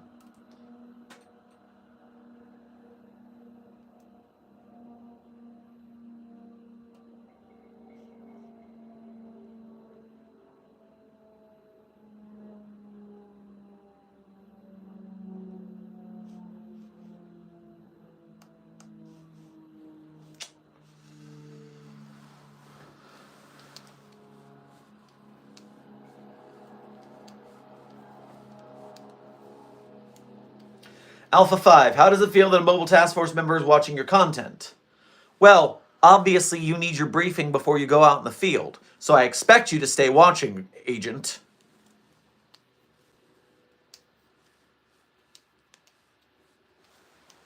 Jonathan Peters, it has literal antimatter in its cellular structure if that goes for anything. Well, thank you again for your dono, and, I mean, yeah. After all of that stuff with the laws of physics changing, that is pretty universal changes that we're dealing with. Cyberman, when we launched 682 into the sun using the sun launcher, it grew solar sails and flew back to us. So, no, we can't launch it into the sun.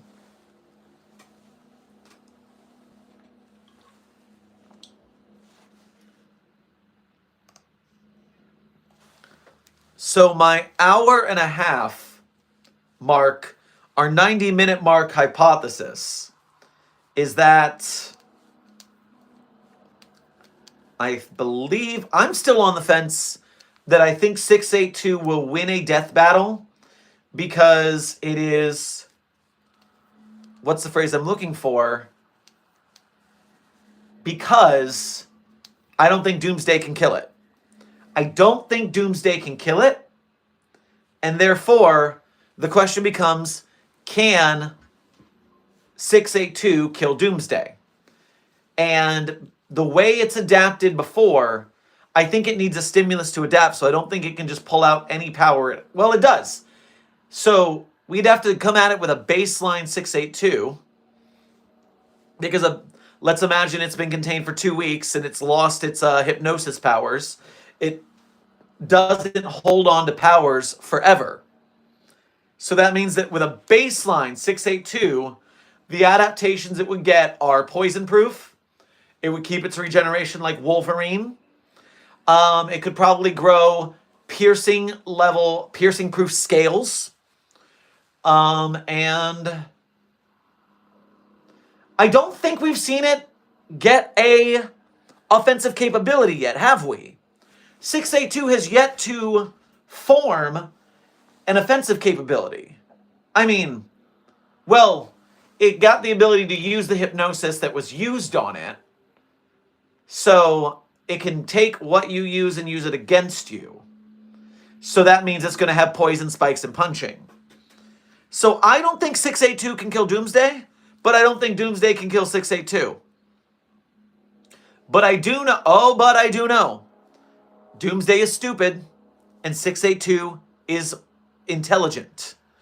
And that means that although 682 might not have a physical adaptation to kill Doomsday, it probably could come up with some sort of trap, some sort of plan. I wonder if 682 could turn into a more human-like thing to like fight Doomsday. Because obviously being a crocodile would limit its movability. I guess it wouldn't do that. Otherwise, it would do so normally. Although maybe it just likes being a crocodile. A crocodillo, if you would.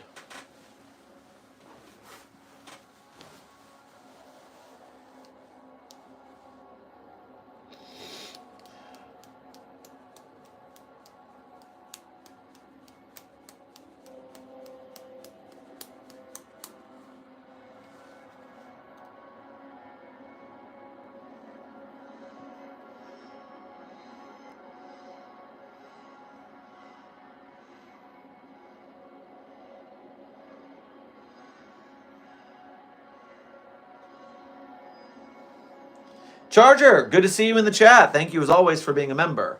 Doomsday is offensive and 682 is defensive. So basically unstoppable force versus immovable object. So the Hulk versus Doomsday death battle was supposed to be that. Hulk is infinite strong, Doomsday is infinite heal, and Doomsday won that fight.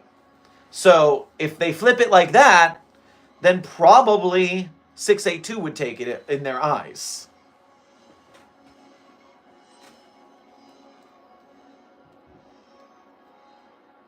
Because remember, we not only have to power scale our entities here, we also have to try and predict what the death battle cast is going to say. And the thing is, there's so much experiment log here that we've been looking at. And there's also all of the SCP-682 tales. And so what does that mean?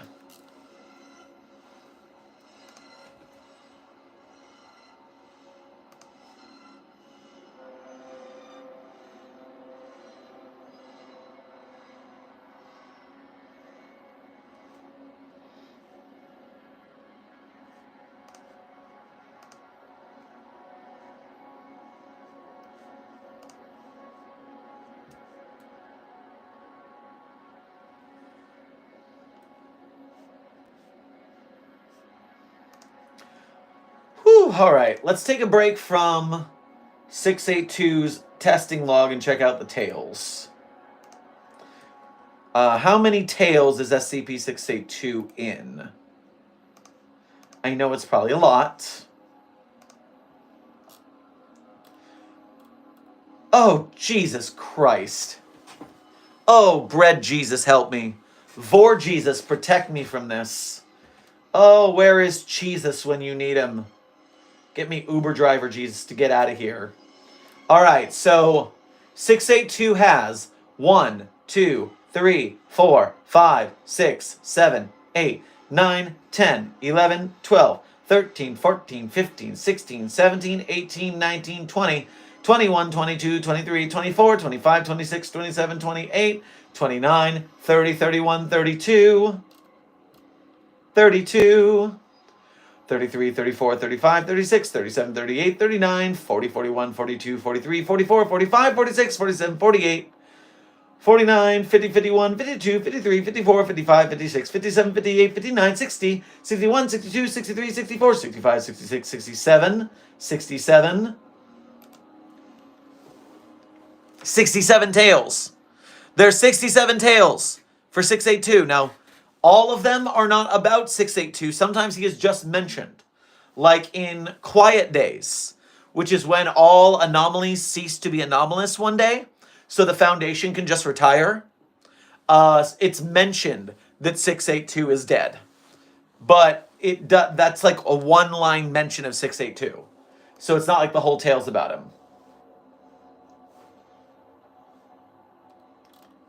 Who wrote this Daybreak? April 9th, 2023 by Top Hat Bionicle. It's called When Day Broke the Unbreakable Reptile.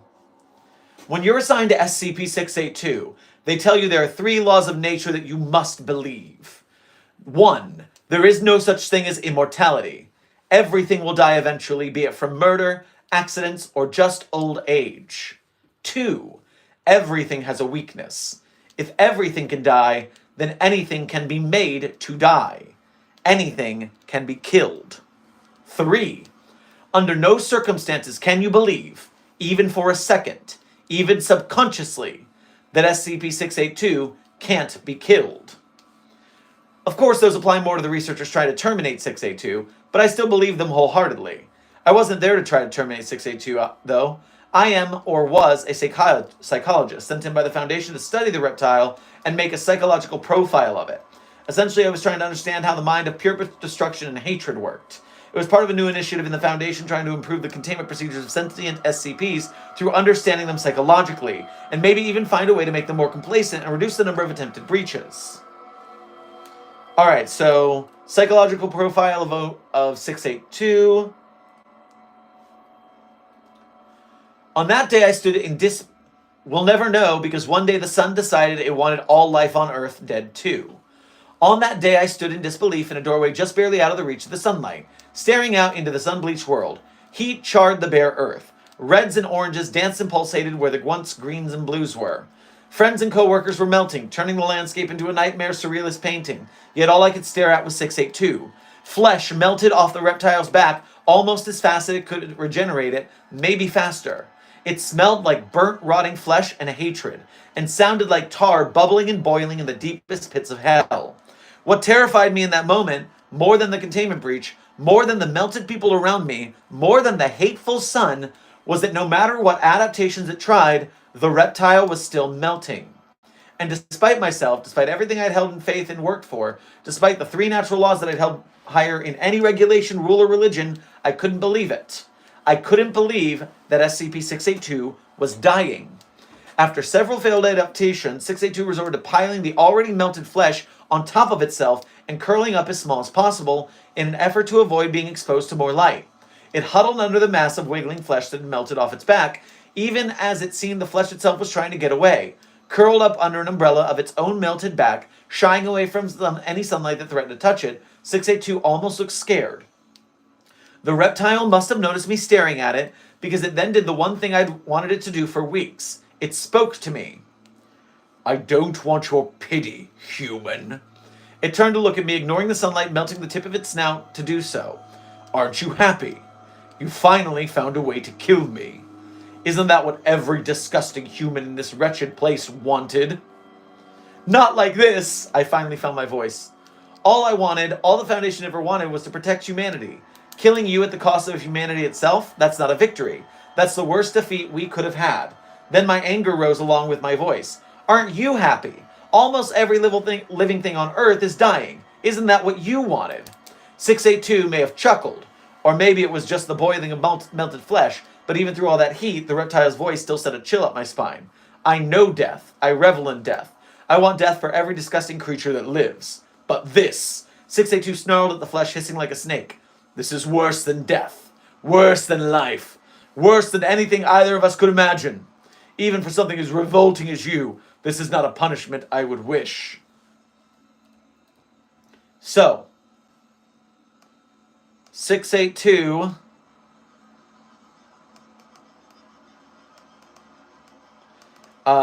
versus When Day Breaks. So, in this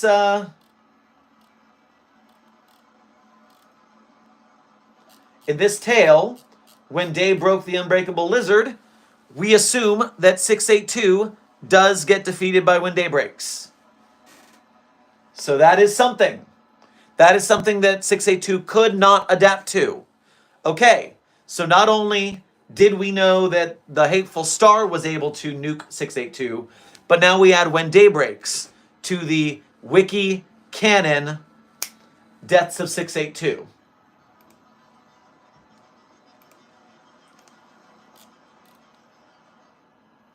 682 does not die in Out to Lunch. Disgusting. It does not die in the tale Disgusting. Something Beautiful. Is this Lily's Proposal? White Birds, Deathless World. Emaciated man, hole in the ground. White birds, containment cell, acid began to drain. They let 682 out. Reptilian looked around for a bit, staring at the beautiful birds overhead for the moment. The researchers held their breath, fearful this monster would jump up and snatch the doves out of the sky. Instead, it looked back down before plopping down on a bed of flowers, letting out a heavy sigh. It seemed satisfied. So everything's going to die. So 682 is happy. So, in Lily's proposal, they assume that 682 does not rampage, but instead just lays down and dies with everything else. And that is Something Beautiful by Top Down Under. Ilak in Project Thaumiel fled the hate-filled light aboard humanity's last surviving starship. We had stuff to think about. 50 immortal children. Lizard. Where are you, lizard?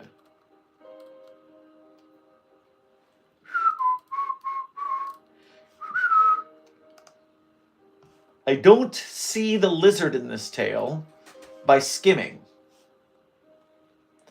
Oh, Flops. Hey, Flops. Flops is good.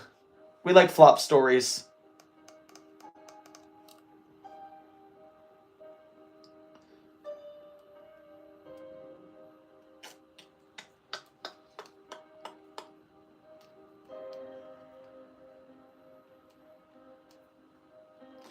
That vague reptile that's skittering loose on the desolate continent beyond our landing site will be the first and last to awaken on this planet, and one day feel the light return from the clutches of space-time. Okay, so they just let the lizard loose because they were leaving the planet. Let the lizard loose because they were leaving the planet.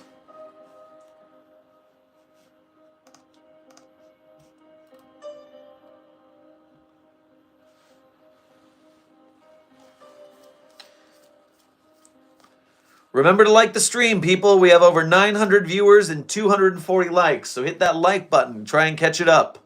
We like our likes above our viewers here at Site 42. That's how we know we're succeeding. All right, back to the tales mines. Real Adventures in Capitalism. I've heard of this tale.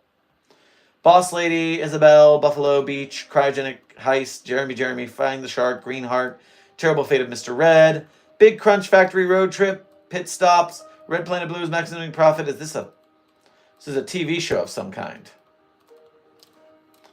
In the Court of the Scarlet King, Dawn of the Final Day, End of the World Goes Like This, Control F Lizard, Control F Reptile, Control F Disgusting. Mimetic condition consisting of spontaneously occurring false memories of an animated television show of the same name. All right, so these are fictional episodes, so they're not canon for 682. Good fences make good neighbors. Apartment building stoop. Receptionist. Settled chairs. Foundation OS. Strapped to a chair. Agent Mitchell. I don't see 682 in here. At a general skim. Of course, I'm just skimming, so must not be a big enough deal for us to pay attention to it for our purposes. Excerpts on how to survive when reality doesn't.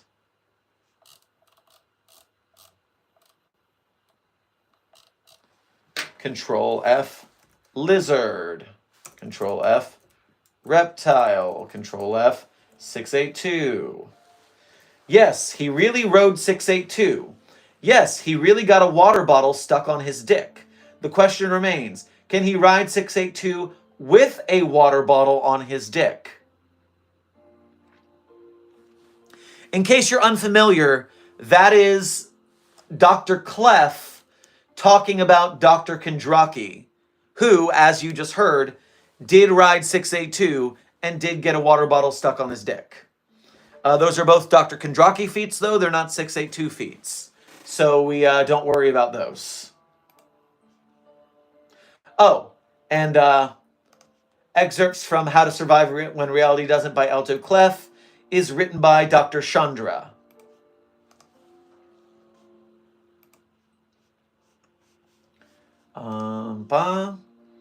Carson, thank you for becoming a new Site 42 member. Welcome to Green Names.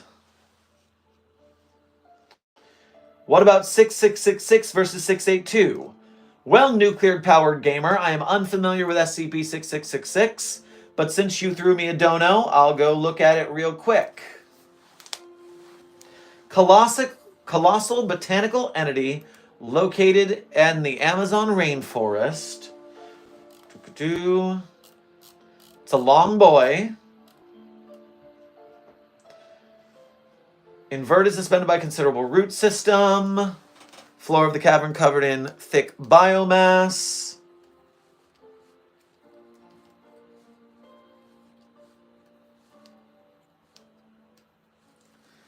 Does it do anything, or is it just weird? All right, there's a vaguely humanoid entity partially emerging from the jagged opening, and he believed to be 23 meters in height, 6 arms, 6 eyes, 2 columns of 3 each. And it appears to have numerous scars and burns. One of its arms is significantly larger than the other 5, partially fused at wrist with a large iron spear. So,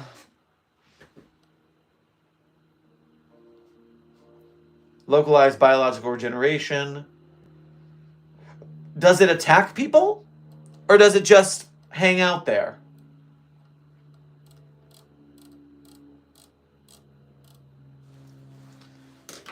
I doubt someone's did a laconic of something this recent, but I'll check. Oh, we are doing laconics this late in the game. Love that. Project Paragon and the Department of Antediluvian Research have constructed Paragon Saphos near 6666. Giant tree, corpse of the goddess Titania, contains demon warrior Hector, of Lancelot, Lahir, and Ogier. It causes crazy dreams. Okay, so does it fight? Do it fight? That be question. Interview with 073. Looking. The Kane in 073 is surprisingly handsome. Just a very nice, looks like a model. And like a photograph of a model. I wonder if that's a person, or if that's you, then congratulations on your handsomeness. Okay. Kane says, Children of the Night, pulled a star from the sky. I'm halfway down the document.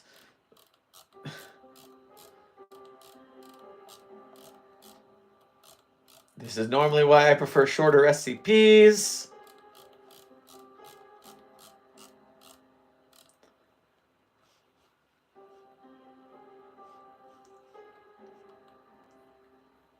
Are you gonna... Okay, now we're talking.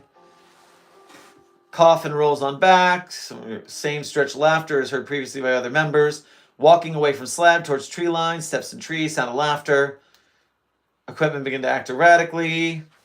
Breathing labor. Another laugh. Hector, son of Holas, the screaming lance of the northern sky. Dread to tell you, hear me now and tremble. Tremble as you did now all many years ago.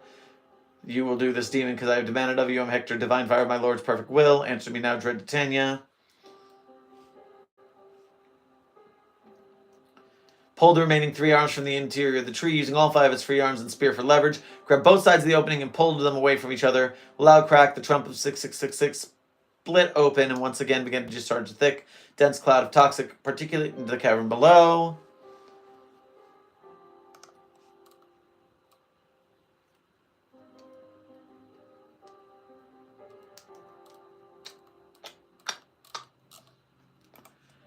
Yeah, without really reading this, I don't think I'm going to have a good idea of what a fight between 682 and 6666 would look like, because it just looks like a big stabby guy.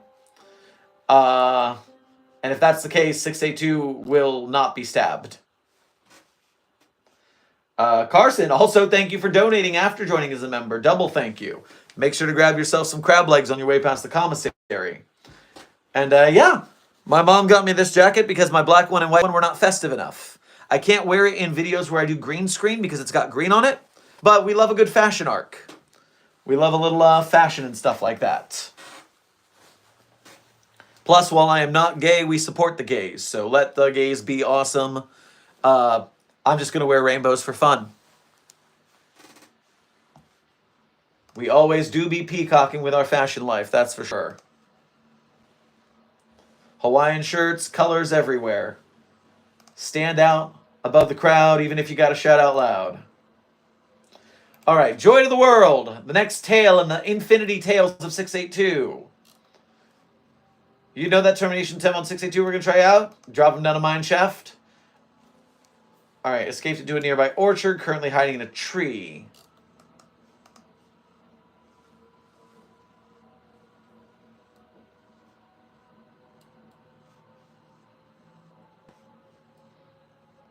Okay, that's not helping. 101010-1-J, not at all a self-insert.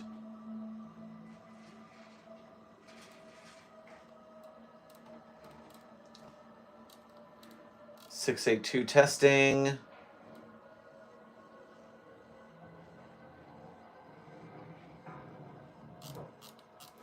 All right, so I'm not going to deal with the self-insert joke, SCP. Halloween on 17th Street.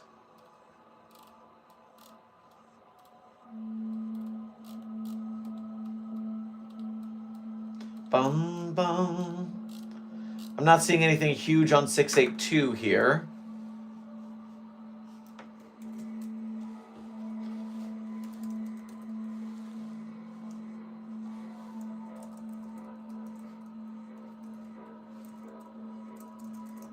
Well, nothing there. Check on the chat while I keep doing this. 2006 versus 682. Well, Too Spooky just wants to scare things. I don't think he's going to get in a fight. All right. Challenge accepted. Oh, I love challenge accepted. This one's adorable. It is SCP-682 versus Pesterbot. Or no, it's Robo-Dude. Robo-Dude.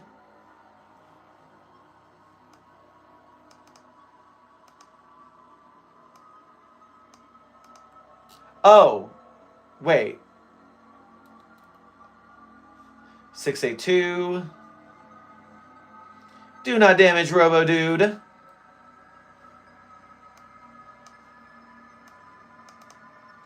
It's Robo-Dude versus Pesterbot.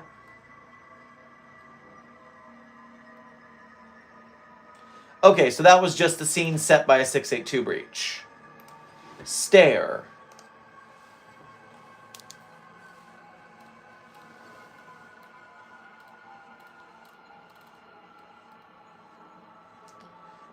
Okay, doesn't look great on that one either. Those Who Lived On is a series hub. But it mentions 682 apparently.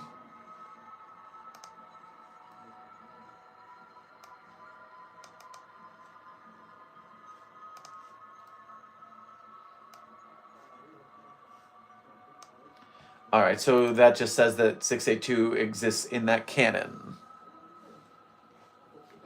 Does SCP-3008 have infinite blahage? Yes, I do believe that would be the case, as long as they are in stock. I imagine that once an item is released in IKEA proper, it starts to show up in the infinite IKEA naturally. The worst version of myself. Charles Gears did not like being in an acid bath, but that was the extent of his antipathy. He was not agonized by the hydrochloric acid burning at his skin. He was not anguished by the hydrochloric acid eating at his flesh. He was not tormented by the hydrochloric acid biting at his bones. He disliked it. And in terms of that dislike, it was more akin to the irritation of having to buy store-brand cola than anything else. It was just that insignificant.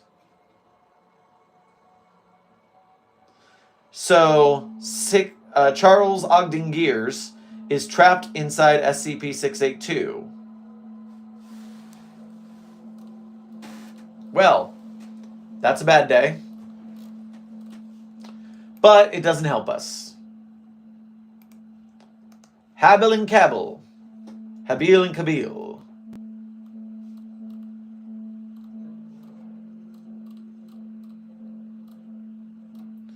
It's a funny TV show about SCPs. That doesn't help us. Wasteland.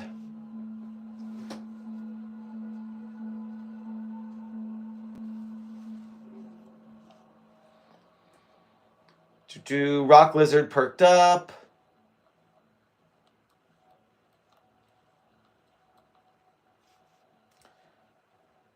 Yeah, nothing huge there. Audio log 185-53. What does that even mean? Oh, okay. This is a 185 test.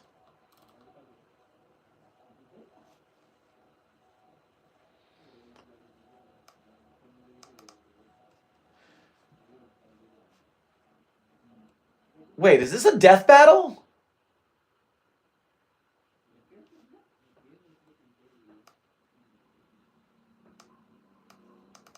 What is going on here?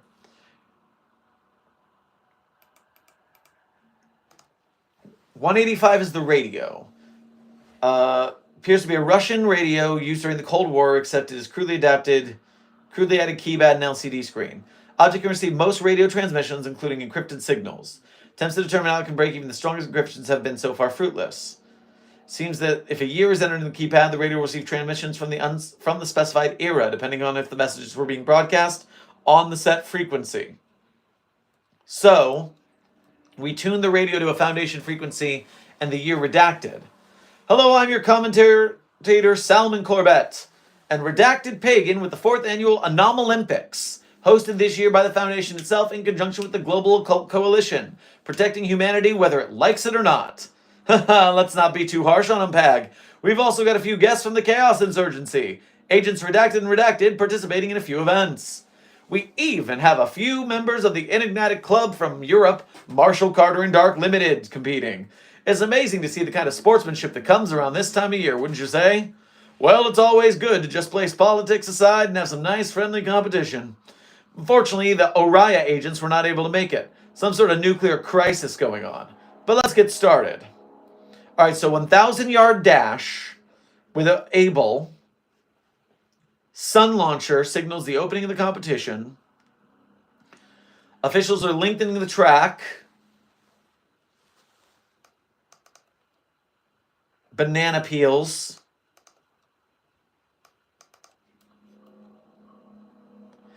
Uh, 682 is performing at 30% of his original size so that other participants have a chance. Somehow they talk 682 into fighting fair.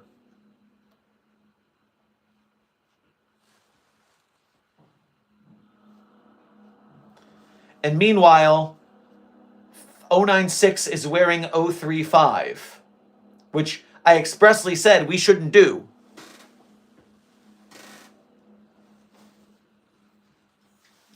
And they are doing wrestling, Mexican wrestling. Because they're calling him El Reptilioso. Okay, so this is funny, but not what we're looking for.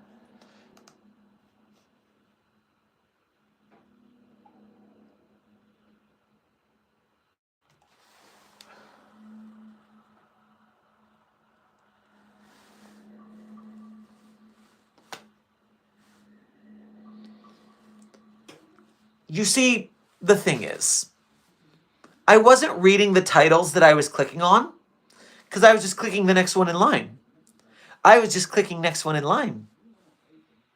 And sometimes, when you're browsing the SCP Wiki, you'll reach what's called the Adult Content Splash page that's warning you that the story you're going into might contain some sort of adult content. And then I looked up at the title of this tale. And the title of this tale, featuring 682 on the SCP Wiki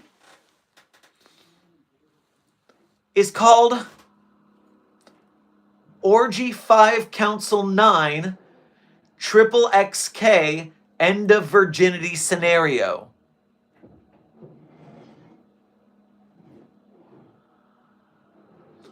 Orgy 5 Council 9 Triple XK End of Virginity Scenario.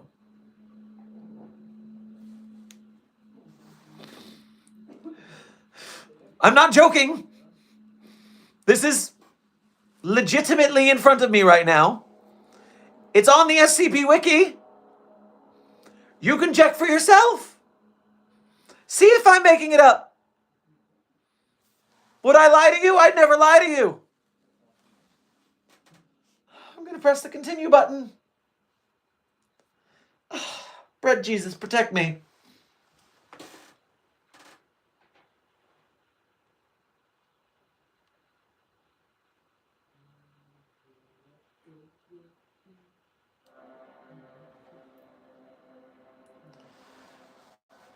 This is clearly and obviously unbecoming of a member of the Sexual Conservatism Protectorate.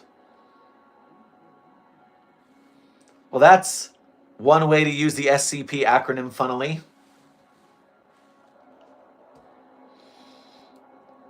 Why is the lizard in here?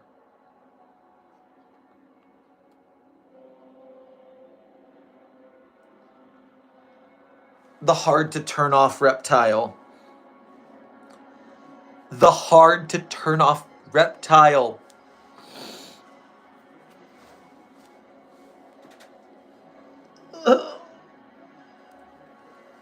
Okay. I don't want to hear about the feats that SCP-682 pulls off here. I don't want to hear about the feat of SCP-682. This is not what we're looking for today, and it's not helpful. It's not helpful.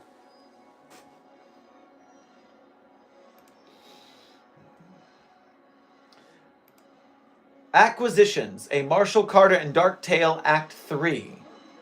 Did you get 682? Did you acquire the lizard? This is very long. Lizard. 682. Reptile. Immortal. Hard. Shard, shard, shard, shard. Shard. Hard hats. Hard-hatted man.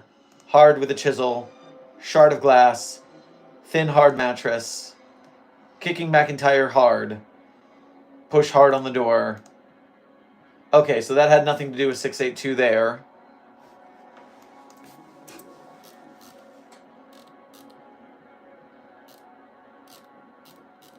Well, if you acquired an Immortal Lizard, Marshall Carter, and Dark, I don't really care right now.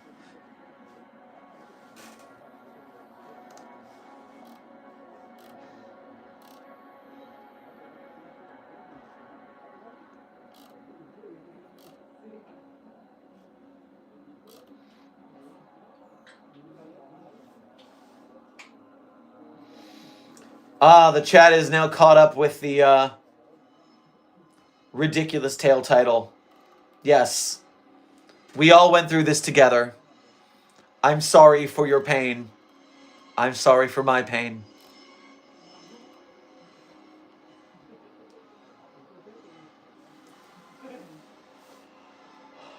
Ay, ay, ay.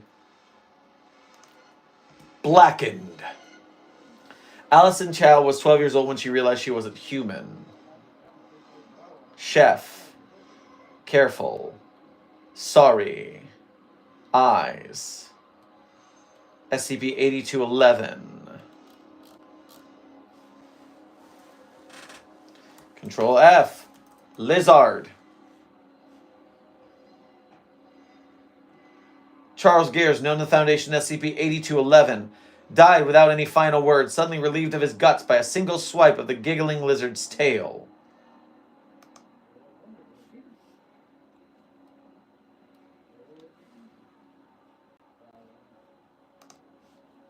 All right, so the lizard is just killing people in that one. We don't need to worry about that. Quiet days, the lizard dies. 6 letters addressed to the SCP Foundation and 1 letter home. I know that one doesn't have any great feats in it. Getting under his skin.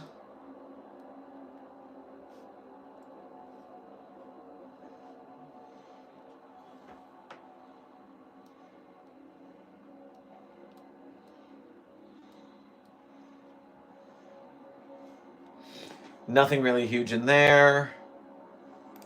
3 farewells.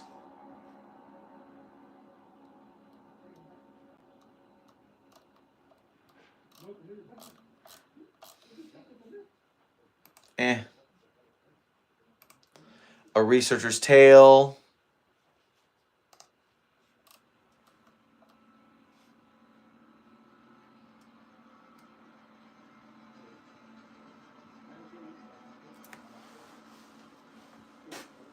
So they're testing, but nothing happens.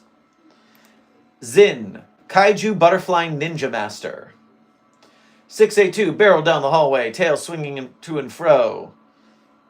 Its roar turned the hallways into tremulous, noise-affected goop as the staff of Kiryu Labs ran out in the hallway, being the only lab with power to stop its rampage of devastating debilitation and destruction. Transformation theme from Yu-Gi-Oh! Plays. So that's what we're dealing with here.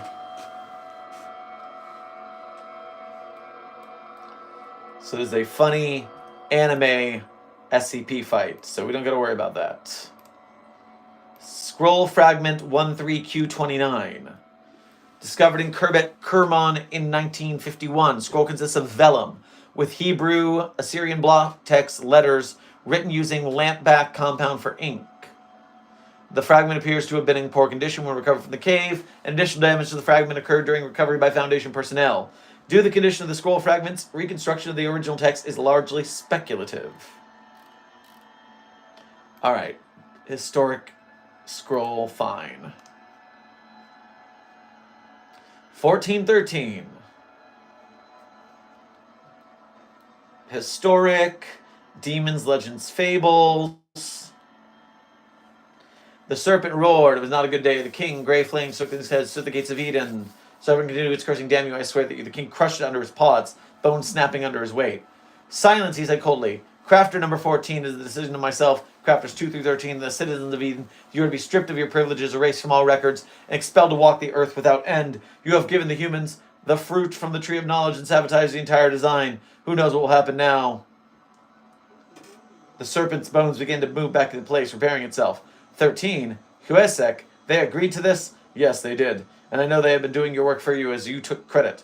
I would say I don't enjoy this. I would try to be sympathetic, but frankly, you have contributed too little for me to care. You chose your position to enhance only your own comfort rather than the comfort of others. You are disgusting. Okay, so 682 is the serpent who gave Eve the apple. Or the fruit of knowledge. Interesting.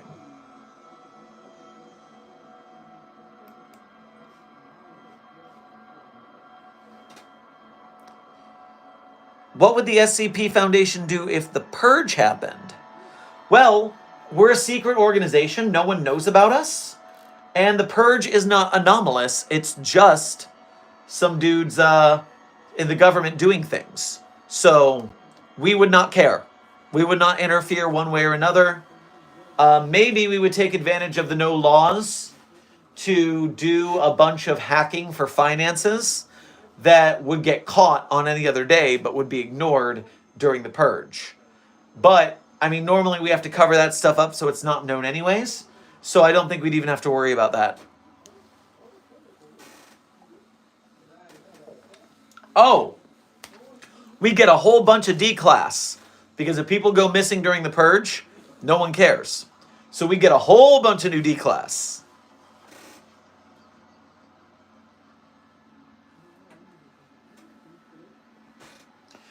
Chilla.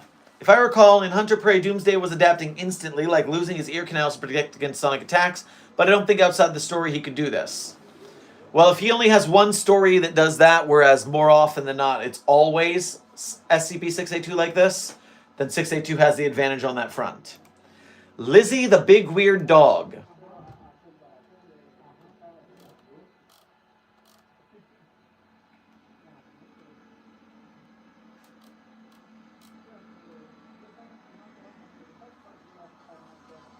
So I guess they paired it with the witch child, and it turned 682 docile for a bit. Or not the witch child, the little girl.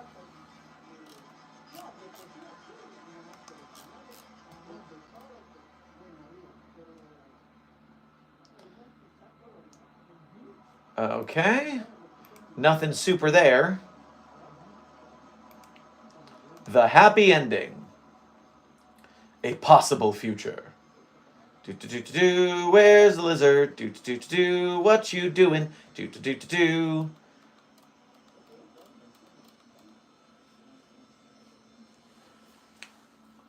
Attainment blocks drop. Monster waits for springing for the exit. Creature reaches ground level, knowing instinctively when it arrives. Rips through steel door with its teeth. Lizard arrives outside. There's a moment when it looks at the giant gate and looks suspicious. It knows what its former containers are possible of. Pause just for a second, but all this is present. The lizard could go through the gate or go around it, crawl over the walls or smash through. Wizard starts singing towards the gate. Lizard reaches the gate. What happens now is unrecorded, is likely unrecordable. This was technology nobody knew about, not the government, not the rest of the containment department. Bright blue flash of light right when it passes under the gate. Makes the beast mortal, but it doesn't have long to know the feeling. Site 19 warheads detonate, something else the government didn't know about, 2 directly beneath the gate, in fact. 682 decommissioned in the year 2231.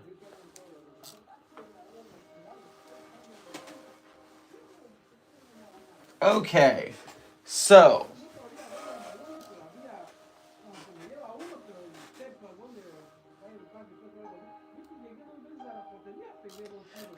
apparently in the far future of 2231, they decommissioned 682 by nullifying its immortality and then nuking it. The Little Lost redacted.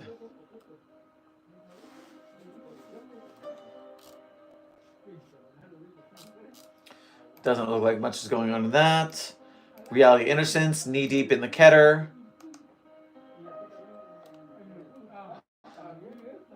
I wonder if that's a Doom Crack Fic contest entry. Sounds like it. -076-2. Yeah, this is Project Crossover. This is Abel versus Doom.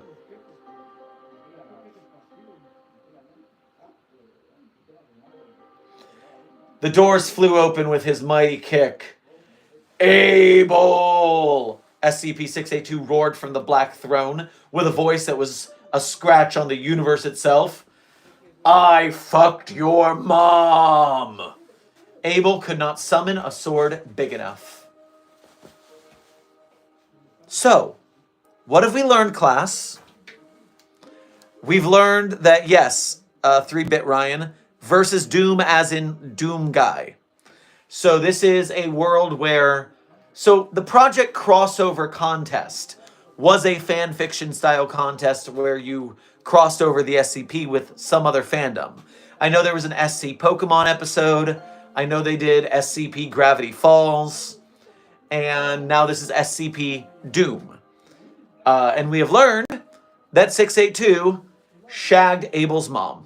So there's that. That's not really a feat, but if the Death Battle guys need to know that, you can tell the Death Battle guys that 682 shagged Abel's mom, if that helps with their power scaling. Vescator Parago. Going down. Is there a lizard? Where are you?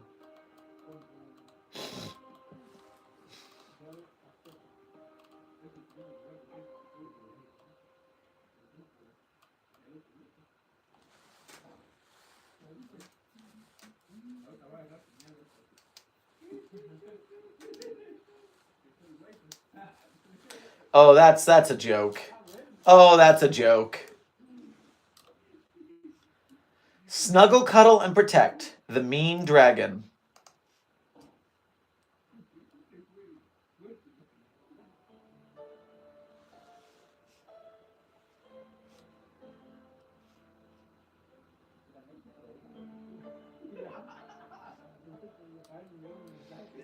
Ha!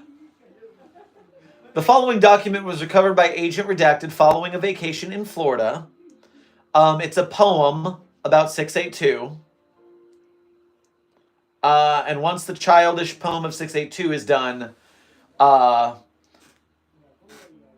area hosting the document was firebombed. All recovered children who had read the document were recluded into D class. See, children D class. We got to keep our stocks up. There are a lot of anomalies that only affect children, like the child breaker. So we need to have some on hand at all times. The Pale Horse. Dr. Clef watched 682 from the viewing deck above its new enclosure in 1032. The creature writhed in its massive holding tank. Its mouth was moving, though vital sign readouts confirmed that it was unconscious.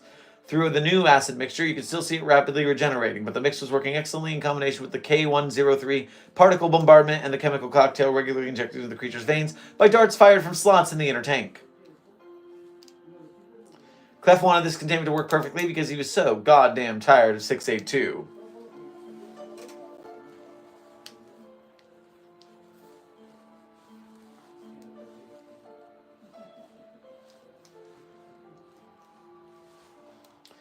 It flew, it escaped, it glowed.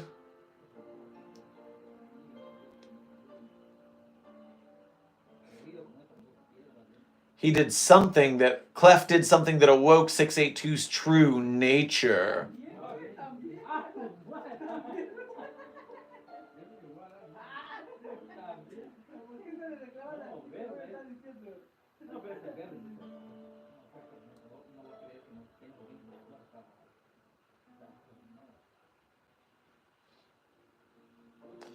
All right, so in this case, 682 has become some sort of avatar of death. So that's a lot. It grew tendrils. It ripped people apart. It definitely went big there. Zen, thank you for your first dono to today's stream. And make sure to grab yourself some zebra better on your way past the commissary. And yes, we are still testing that tree. It will scream, we promise. It will not go unscreamed.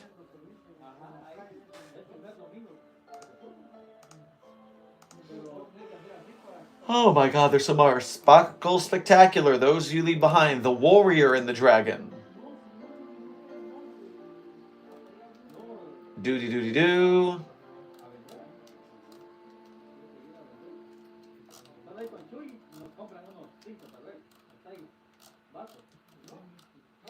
(208) 105 Iris 682, who will be performing an interpretive dance routine.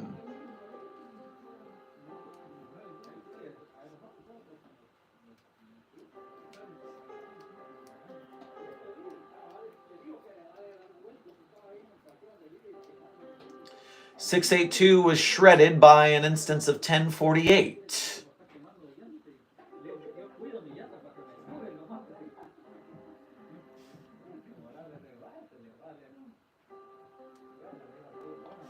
Okay. Those you leave behind. That's a lot of stuff there. The Warrior and the Dragon. So an Abel versus 682 fight again, but this time not in Doom World.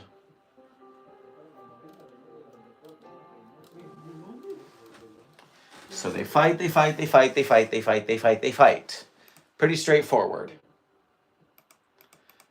And so on and so forth. That's the name of the next tale, and so on and so forth.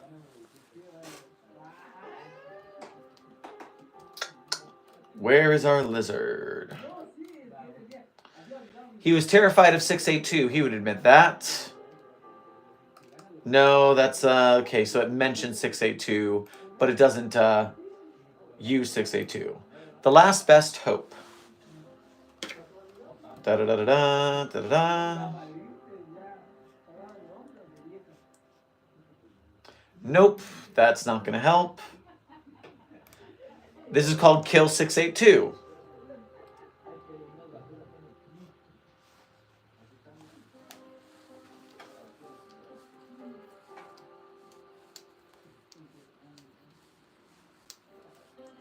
It's a joke about 682 dying due to drunk driving. So that's not going to help us. Reptilius, the thing that hates. We don't need the dragon and the pesterbot, although it's a funny tale.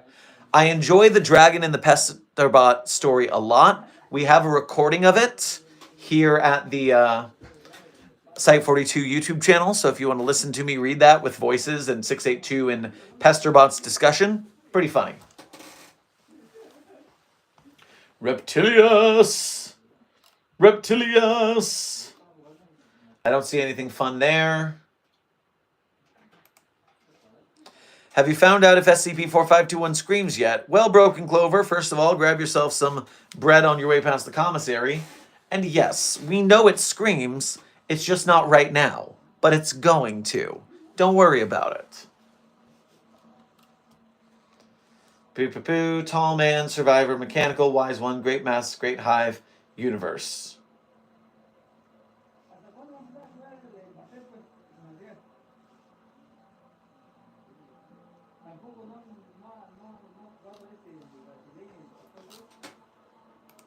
Okay.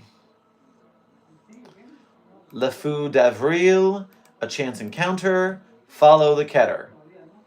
All right, we have some more adult content coming in here. Le Fou d'Avril. Notice from the Department of Rancid and Idiotic Sexual Antics. The following is a cesspit class info hazard containing consensual eldritch sexual squicker course poor in taste.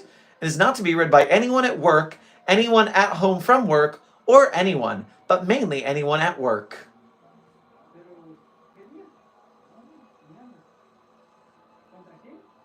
I'm sorry, what?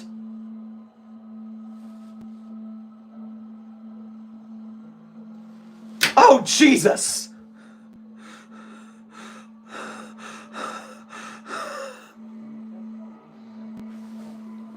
Okay, so after what I read to you,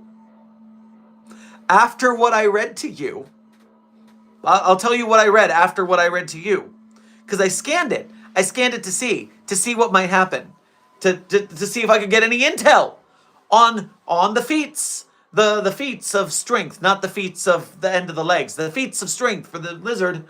All right, so it starts with the lizard rising from the smoldering rubble of a McDonald's, located the smoldering rubble of Adams and Wabash in the smoldering rubble of Chicago, Illinois. And that's paragraph 1. And then, after a great roar, primeval hatred and victory, it occurred to the lizard how damnably quiet everything had become. And the lizard says,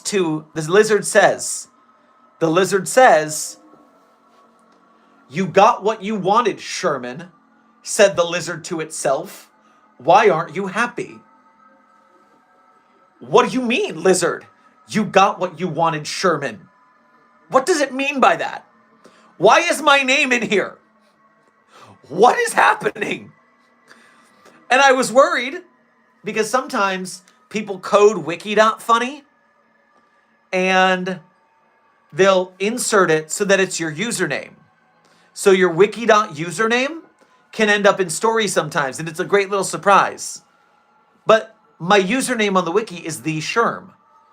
This is just Sherman. That's just my name.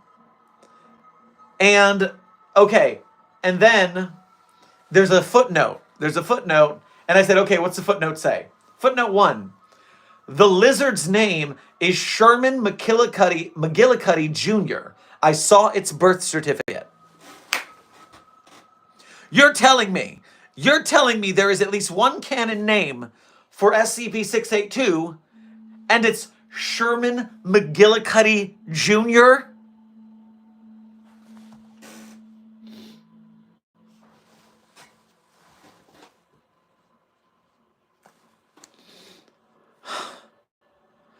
And now it keeps talking to itself using the name Sherman. And so it keeps saying Sherman did this and Sherman did that.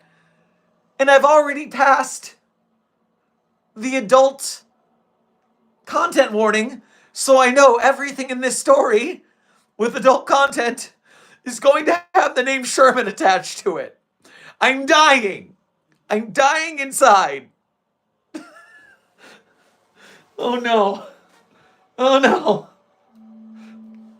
What is squarlarching? What is squarlching?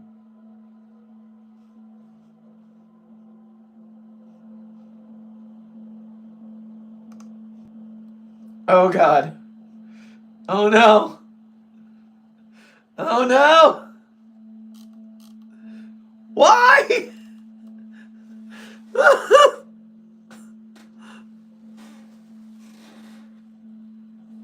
In the tamest terms I can use. In the tamest terms I can use. The tale La Fou d'Avril, or April Fools, as I remember that is in French, is the story about how 682 has killed everyone and now is all by itself. And so that it's alone all by itself, it decides to rip itself in half so it has a clone. So now there's Sherman and Herman, and Sherman and Herman.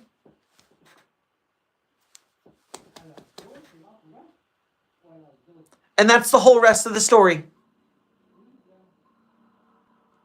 2 682s named Sherman and Herman.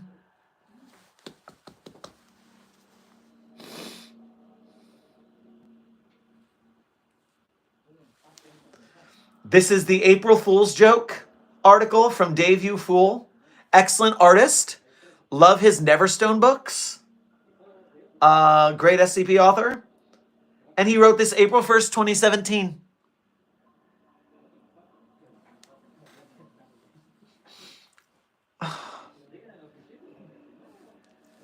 Guys.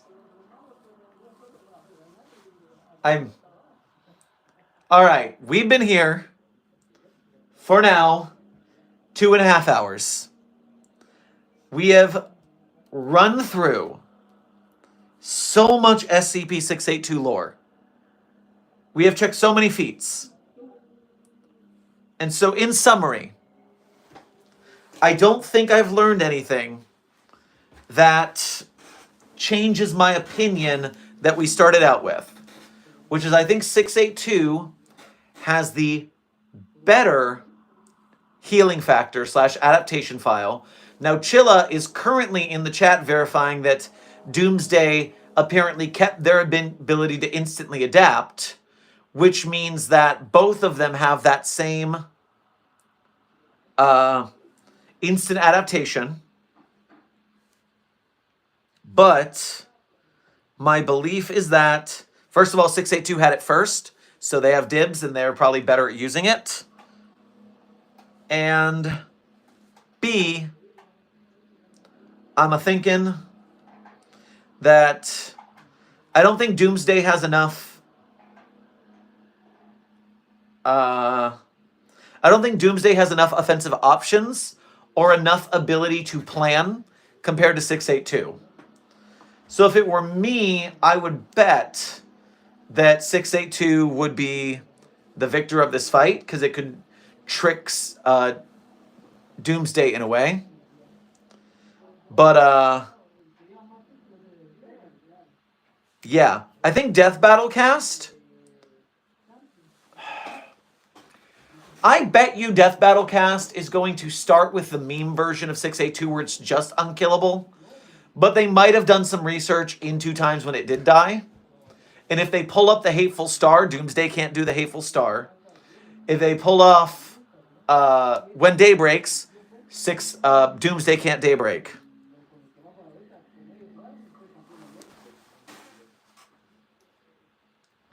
I think because 682 is often also tied in with biblical history and stuff, and multi-dimensional drama, where like it's a factor of the universe, where like 343 can't affect it, and because Doomsday is a creation of man, I don't think it reaches that level.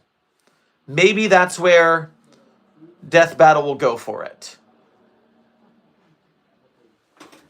Ugh. Wow, that was certainly a thing to end on. My word. Oh, Lord. Guys, donate so he can pay for his therapy after the live stream. The on-site therapists are going to have a field day with me. Ay, ay, ay. I was not expecting my name in that last one. That was the crux. I'm going to go get some lunch, and in an hour, the Death Battle cast is doing their thing, and we'll see what they say. I will see you guys in the chat, because I'll be having lunch, and so we can talk about what they're doing in the chat and have a good time with it. Oh, I think they do members-only chat, so I will watch, because I don't think I'm a member. Maybe I'll become a member for a day. Zen Therapy Fund with trees. You're really helping. But seriously, thank you. Okay, let me close up these tabs. So many tabs. Ay caramba.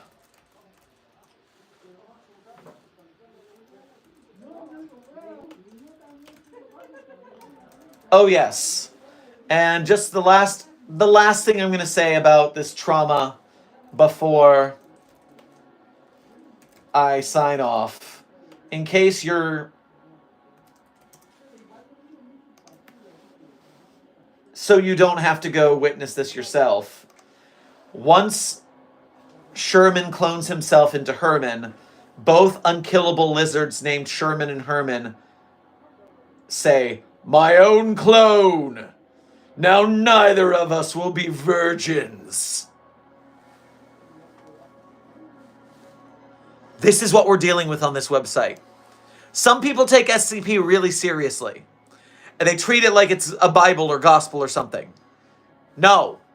None of this is serious. None of this is serious. The lizard's name is Sherman McGillicuddy Jr. I saw its birth certificate. Why? Why?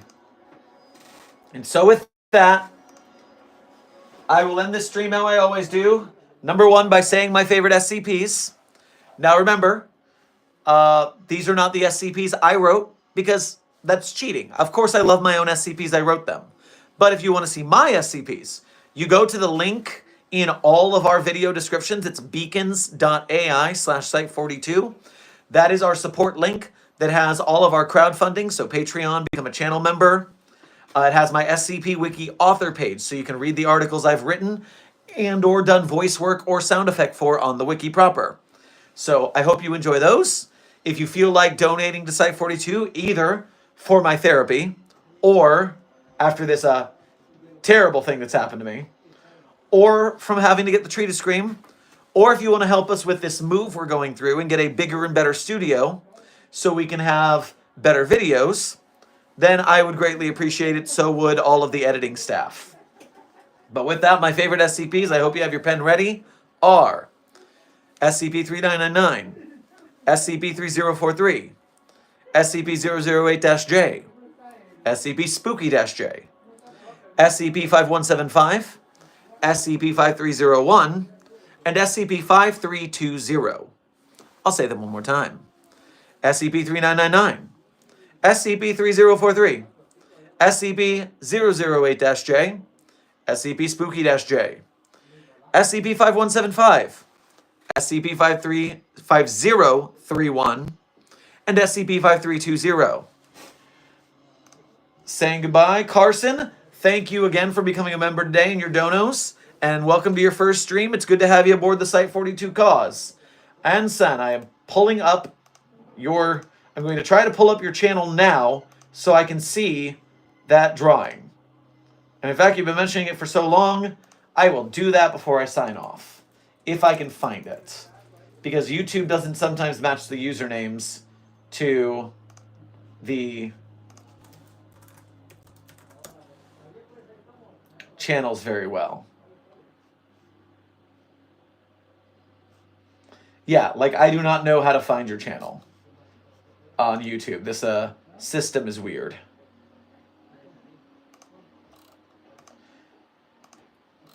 If you email me a link at scpsite42@gmail.com, Ansan, I'll check it out there. And with that, idea to terminate 682. Give it a hit of SCP-420-J. They refused. I thought it would make it chill out. I thought it was a good idea. And also, before I go, Broken Clover, thanks for your dono. Didn't miss it right at the last second. What if you get 237 and request it to make SCP-4521 scream twice? SCP-237. 237. Top hat. Self-made man. Hat. Bug.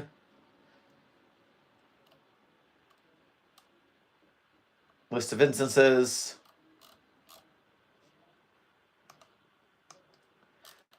I don't think that this thing will go after 682.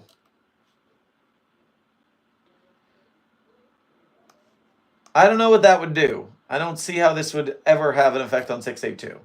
But anyways, I will see you guys in the next stream. Fare thee well.